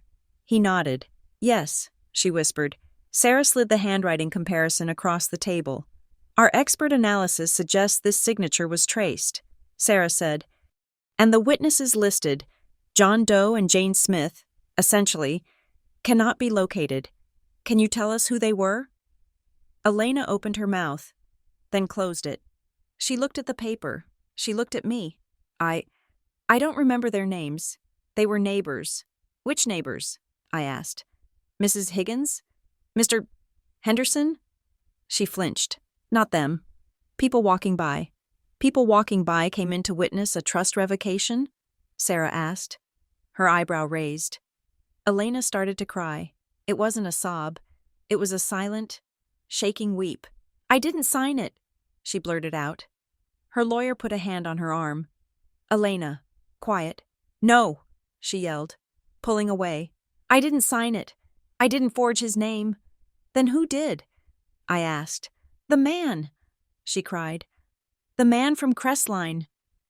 She was hyperventilating now. He came to the house. She gasped. He said the paperwork was too complicated to do the normal way. He said if we waited for the trust to be dissolved, the interest rates would go up. He said he could handle it. He said he had a team who fixed title issues. She looked at me, her eyes wide and terrified. I gave him the papers. Gab. I gave him the old deed. He took them to his car. He came back an hour later with everything signed. He said, "It is taken care of." I knew it wasn't right. But I was so scared about the debts. I just wanted the money to stop the calls. I thought I was authorizing him to act as an agent. I didn't know he was going to forge Dad's name. The room was silent. So you didn't hold the pen, Sarah said quietly. But you knew it wasn't your father. Elena nodded, burying her face in her hands. I just looked the other way. I looked at Sarah. She gave me a look that said, "We have her." It was admission of complicity, if not direct forgery. She had facilitated the fraud. We took a break. I went to the restroom and splashed cold water on my face. I looked in the mirror. I looked like my mother. The same jawline, the same tired eyes. I went back into the conference room. Elena was sitting alone. Her lawyer was in the hallway on his phone. "Elena," I said. She didn't look up. "We are going to stop the foreclosure," I said. "The trust has a trigger clause. The loan is invalid." She laughed. A wet, broken sound. "And then what?" she asked. "Crestline sues me personally for the money. They garnish my wages. They take my retirement. I will be bankrupt. Gabriella, I will be homeless." "Maybe," I said. "But you won't be in prison. Not if you cooperate." "Cooperate?" "Testify against Crestline." I said, "Tell the judge exactly what you told us. That they engineered the fraud. That they preyed on you. If you turn on them, the district attorney might go easy on you." She looked at me. "You would do that? You would help me?" "I am not doing it for you," I said, my voice hard. "I am doing it because Mom wouldn't want her daughter in a cage. But you are done, Elena. You are done being the executor. You are done making decisions. You resign today." She nodded slowly. "Okay." We left the office with a signed resignation and a temporary peace. But the war wasn't over. Crestline wasn't going to walk away from a $145,000 asset just because Elena cried. The foreclosure notice remained active. The date was looming. December 15th. I spent the next week coordinating with Mrs. Sterling and Sarah. We were building a fortress of paper to stop the auction. Then, the threat came. It was a voicemail on my cell phone. Unknown number. I played it on my drive home from work. "Ms. Price, this is a courtesy call regarding the property on Elm Street. We understand you are looking into the file. We would strongly advise you to let the process conclude naturally. Legal interference can be very expensive, and sometimes things get lost when people dig too deep. We would hate to see your personal credit affected by your sister's mistakes. Stop interfering." The voice was male, calm, and professional. It didn't sound like a thug. It sounded like a banker, which made it worse. My hands trembled on the steering wheel. They knew who I was. They knew my number. Things get expensive. Things get lost. I pulled over and saved the message. I emailed it to Sarah. I wasn't going to be bullied. If anything, it made me angrier. They were trying to scare me off because they knew they were exposed. I drove to Briar Glen that weekend. The injunction had been granted on Friday afternoon. The foreclosure was paused. The renovation was stopped. The house sat silent on Elm Street. The dumpster was still there, but the workers were gone. I had a key now, a new key, given to me by the successor trustee. I walked up the steps. The porch paint was peeling. I unlocked the door and stepped inside. It was freezing. The heat had been turned off. I walked through the empty rooms. The living room was bare. The kitchen was a skeleton of stud walls and pipes. I heard a sound upstairs. I froze. "Hello?" I called out. Footsteps. Slow, heavy. I walked to the bottom of the stairs. Elena appeared at the top. She was wearing a heavy coat and gloves. She looked like a ghost haunting her own life. "I came to get the last of my things," she said, her voice hollow. "Before you change the locks on me." I didn't answer. I walked up the stairs. We stood in the hallway. The empty bedrooms branching off like open wounds.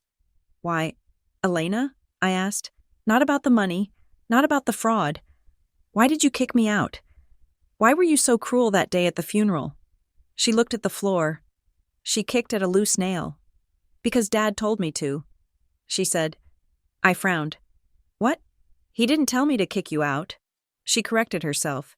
"But he told me, years ago." He said, "Elena, you have to watch out for Gabriella. She is soft. She is a dreamer. If anything happens to us, she will fall apart. She looked up at me, her eyes red. He said, "You are the strong one. You are the one who has to make the hard choices. Don't burden her with the ugly stuff. She can't handle it. If there is money trouble, you fix it. If there is a crisis, you handle it. You don't trust her to share the load, because it will crush her." I stared at her. My father, the man who taught me to ride a bike, the man who called me Bumblebee. He thought I was weak. He didn't think you were weak. Gab, Elena said softly. He thought you were fragile. There is a difference. He wanted to protect you, and he made me the shield. So when he died, I asked, when he died, and I saw the debts, and I saw the mess. I panicked. I heard his voice in my head. "Fix it, Elena. Don't tell Gabriella. She will just cry and make it worse." So I pushed you away. I thought if I locked you out, I could clean up the mess before you ever saw it. I thought I was saving you. She let out a shuddering breath. And then, when I couldn't fix it when the loan went bad, I hated you. I hated you because you were free. You were in the city, living your life, innocent and clean, while I was drowning in his secrets. I wanted to punish you for having it easy. I leaned against the wall. The cold plaster seeped through my sweater. He was wrong. I said, "I know." Elena whispered, "He was wrong about both of us. He thought I was too soft to handle the truth, and he thought you were hard enough to carry a lie alone. He broke us. Elena, he set us up to fail."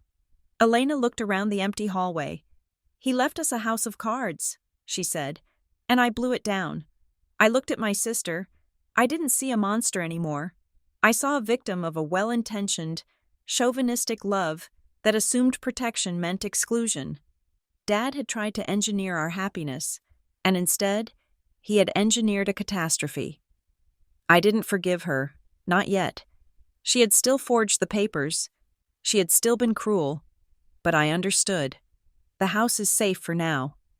I said, "The trustee has taken over." Crestline is backed into a corner. "What happens to me?" she asked. "I don't know," I said honestly. "Sarah thinks we can settle without criminal charges if we agree to sell the house under the trust's supervision and pay off the principal.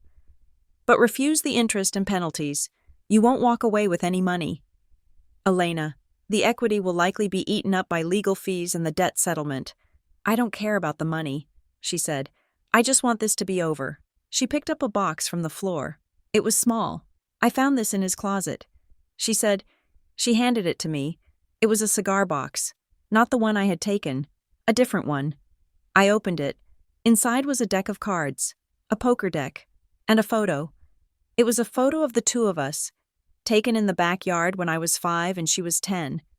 She was pushing me on the swing. I was laughing, my head thrown back. She was looking at me, her face serious, watchful, protective. I looked at the date on the back, August 1998. And underneath, in Dad's handwriting, "My girls, one to fly, one to catch her." I started to cry. It was a beautiful sentiment, and it was a curse. He had assigned us roles we never asked for. I put the photo in my pocket. "Come on," I said. "Where?" "To get coffee." I said, "We have a deposition tomorrow. We need to be awake." We walked down the stairs together, the sound of our boots echoing in the empty house. We locked the door behind us.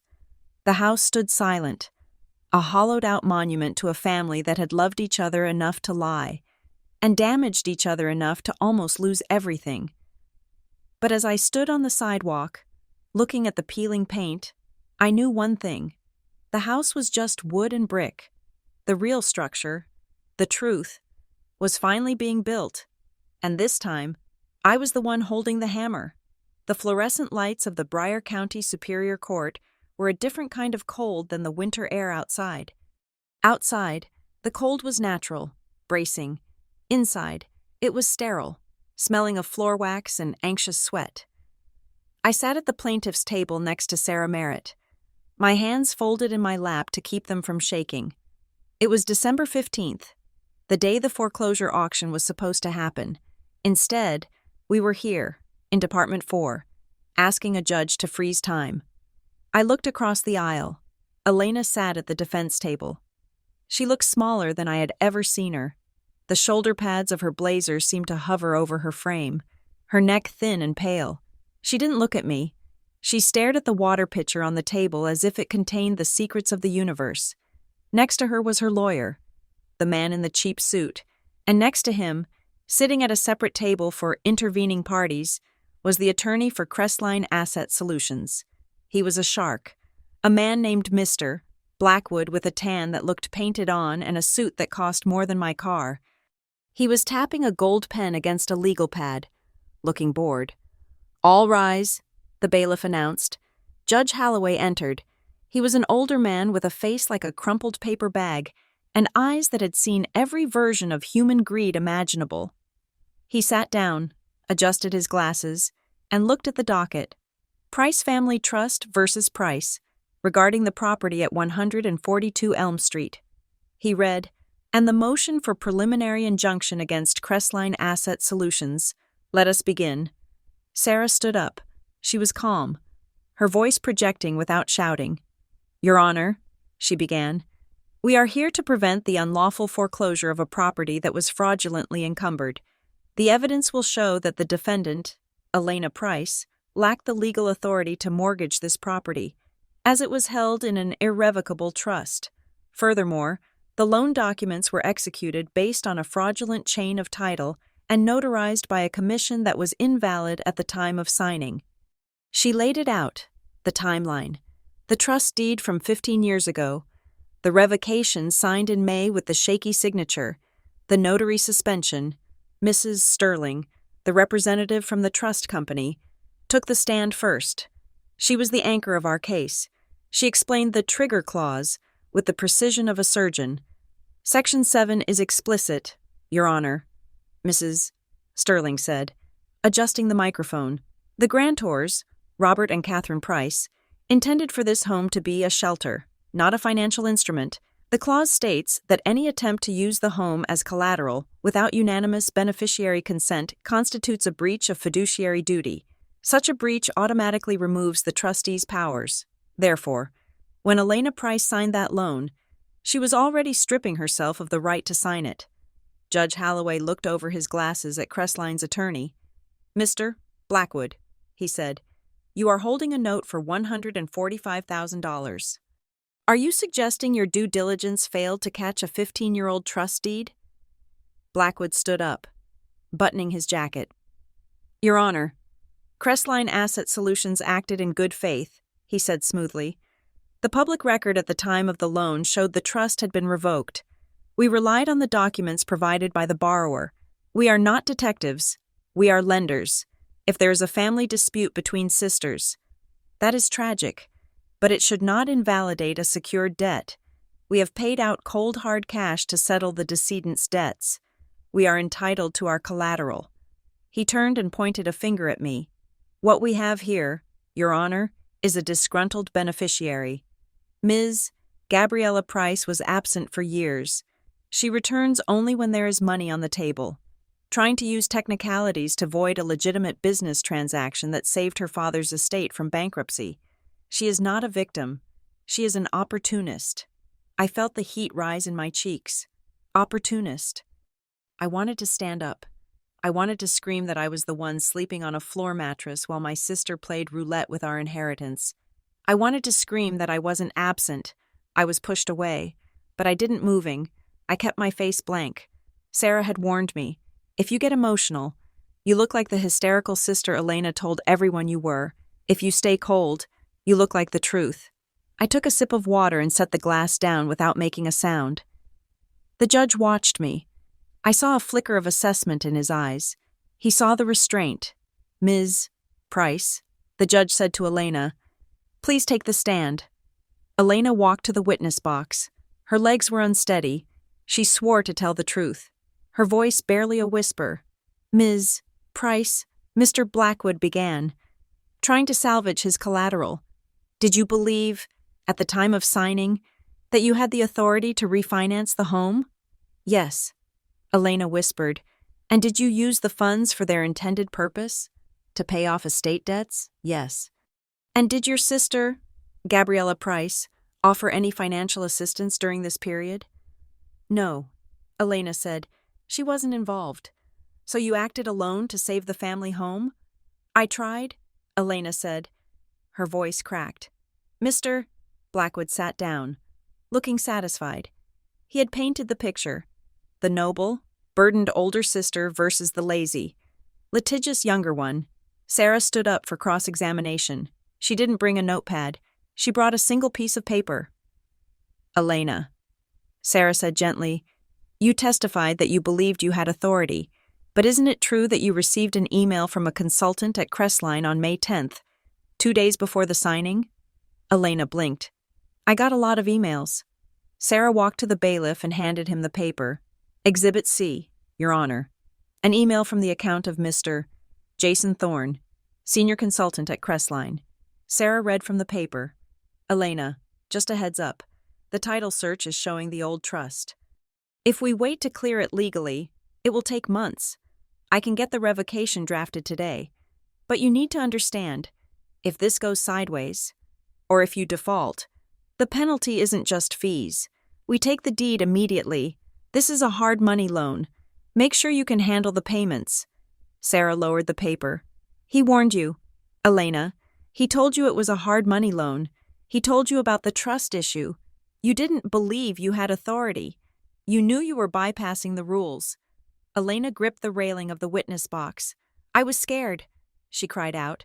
The collectors were calling the house every hour. Dad's phone wouldn't stop ringing. I just wanted it to stop. Sarah pressed on. And when the consultant offered to draft the revocation, did he tell you he was going to forge your father's signature? Elena looked at Mr. Blackwood. Blackwood was staring at the ceiling, distancing himself from the train wreck. He said he would handle it. Elena sobbed. He said, Don't worry about the logistics. I knew Dad couldn't sign. Dad was in a coma, essentially. But I let him do it. You let him do it, Sarah repeated, and then you filed that document with the county. Elena put her face in her hands.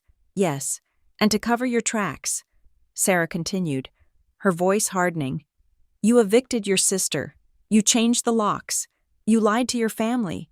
You did all of that not to save the estate, but to hide the fraud. It wasn't like that, Elena wailed. It sounds so ugly when you say it. I was trying to protect her. Sarah paused. She walked back to our table and picked up the Ziploc bag from the attic. Protect her? Sarah asked. Is that what your father thought you would do? She pulled out the letter I had found in the attic packet, the one I hadn't read to Elena yet. Your Honor, Exhibit D, a handwritten letter from Robert Price, dated 3 years ago, attached to the trust documents. Sarah began to read. The courtroom was so silent you could hear the hum of the ventilation system. To my executor, the letter began. If you are reading this, I am gone. I have placed the house in this trust not just to save it from the bank, but to save it from my daughter. Elena. Elena's head snapped up. Her eyes went wide. Sarah continued reading. Elena has a good heart, but she has a sickness for control. She believes that if she grips something tight enough, she can save it, but I have seen her squeeze the life out of things she loves. I fear that if she is left with sole power over this house, her need for control will turn protective into punishing. She will view Gabriella not as a partner, but as a liability to be managed. This trust is my attempt to force her to share, because I know she will never do it willingly. Sarah lowered the letter. Your father didn't tell you to kick Gabriella out. Elena, he predicted you would, and he tried to stop you from the grave. Elena looked at me. Her face was a mask of absolute devastation. She wasn't crying anymore. She looked like she had been struck by lightning. She had built her entire justification, her entire moral fortress, on the idea that she was doing what Dad wanted, and now, his own words had dismantled it. I looked back at her. I didn't feel triumph. I felt a deep, aching sorrow. He knew us both so well. Sarah sat down. Judge Holloway cleared his throat. He looked at the paperwork in front of him. He looked at Mr. Blackwood. The court finds the testimony of the defendant to be credible regarding the predatory nature of the loan origination. The judge said, his voice dry.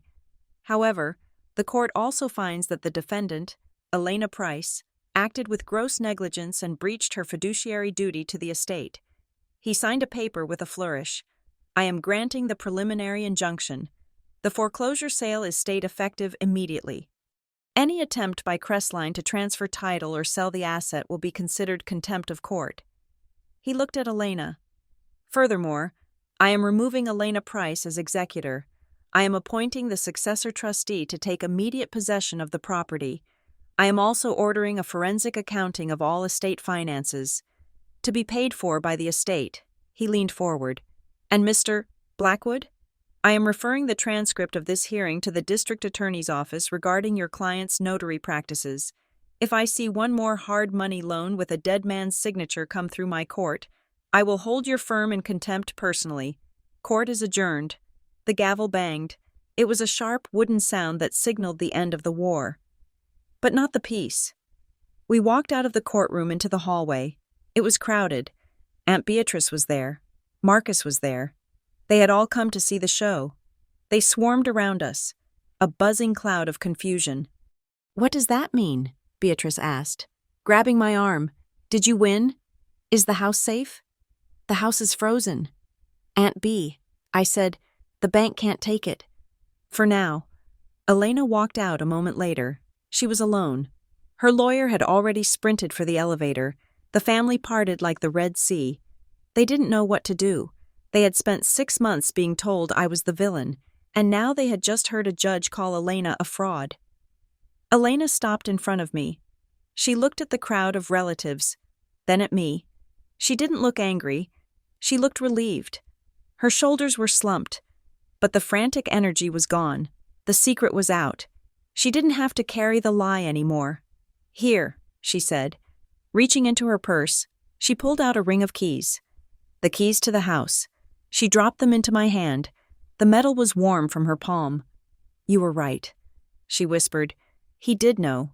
She looked at Marcus. Can you drive me home? I don't think I should drive. Marcus nodded, looking stunned. Yeah, sure. Elena. She walked away, her heels clicking on the marble floor, fading into the distance. She didn't look back. I stood there holding the keys. I had won. I had the keys. I had the truth. But I didn't feel like a winner.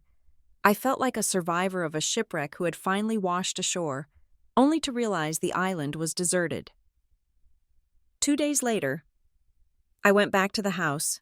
I wasn't alone. I was with a court-appointed inventory officer, a woman named Mrs. Klain who carried a clipboard and wore sensible shoes. We were there to document the condition of the asset for the forensic review. It was raining again. The sky was the color of a bruise. I unlocked the door. The house smelled of damp plaster and neglect. The heat was still off. Mrs. Klain moved through the rooms efficiently, clicking her pen. Living room, unfinished renovation. She muttered, hardwood damage, missing baseboards. I followed her. Seeing the house through the eyes of a stranger, it looked small, shabby. I realized then how much of my childhood had been curated by denial. The renovations Elena had started had peeled back the layers. I saw a crack in the hallway wall that had been spackled over a dozen times but never fixed at the foundation. I saw the water stains on the ceiling that we used to pretend were shapes of clouds. Secrets stored in boxes, cracks painted over, emotions never named. That was the Price family legacy. We didn't fix things. We just covered them up and hoped they wouldn't collapse. We went into the dining room. The baseboards had been ripped away by the contractors, exposing the rough lath and plaster underneath. Mrs. Klain moved to the kitchen. I stayed behind. Something caught my eye near the floor. Behind where the baseboard used to be, there was a gap in the plaster, a mouse hole. Maybe, or a hiding spot. I crouched down. I shone my phone light into the crevice. There was something there. A slip of photo paper, curled with age, wedged between the stud and the outer wall. I reached in with 2 fingers. I pinched the edge and pulled it out gently. It was a Polaroid. The colors were faded, shifting into sepia tones. It was a picture of me and Elena. We were sitting on the floor of this very room. I must have been 3. Elena was 8, We were building a fort out of sofa cushions. I was laughing, holding up a cushion. Elena was looking at the camera, her arm around my shoulder. Protective, fierce, proud. I turned it over. My mother's handwriting. August 1994. The fort. And underneath, a note she must have written years later. Maybe when she tucked this photo into the wall during a remodel. A time capsule for herself. Don't let this house be the reason you lose each other. I stared at the words. She had known too. Everyone knew. Mom knew Elena's control issues would tear us apart. Dad knew Elena would try to erase me. They had both left clues.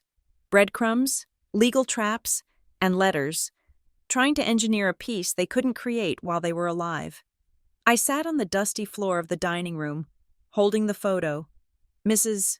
Klain walked back in. Ms. Price? Are you all right? I looked up. Tears were streaming down my face. Hot, fast tears that I couldn't stop. I wasn't crying because I forgave Elena. I didn't know if I could forgive her yet. She had tried to ruin me. She had stolen a year of my life. I was crying because I finally understood the cost. We had fought over wood and brick. We had fought over equity and loans. But the real inheritance was this, the knowledge that we were a family built on fear, and that fear had almost won. I am fine, I said, wiping my face with my sleeve. I stood up. I put the photo in my pocket, right next to the one Elena had given me. Mrs. Klain looked at the walls. It is going to take a lot of work to bring this place back, she said. The foundation needs shoring up. I looked at the exposed beams. I looked at the empty space where the table used to be. I know, I said. I walked to the window and looked out at the rain falling on Briar Glen. I didn't know if I would keep the house. I didn't know if Elena and I would ever have Sunday dinner again. But I knew that the secrets were gone. The walls were open. The light was getting in. And for the first time in my life, I wasn't just living in the house. I was owning it. I took the keys out of my pocket and locked the door one last time. The war was over. Now, the rebuilding could begin. Thank you so much for listening to Gabriella's story. It has been an emotional journey from that first rainy funeral to the final verdict in the courtroom, and I hope you felt every twist and turn along the way. I would love to know where you are listening from today. Please leave a comment below with your city or country.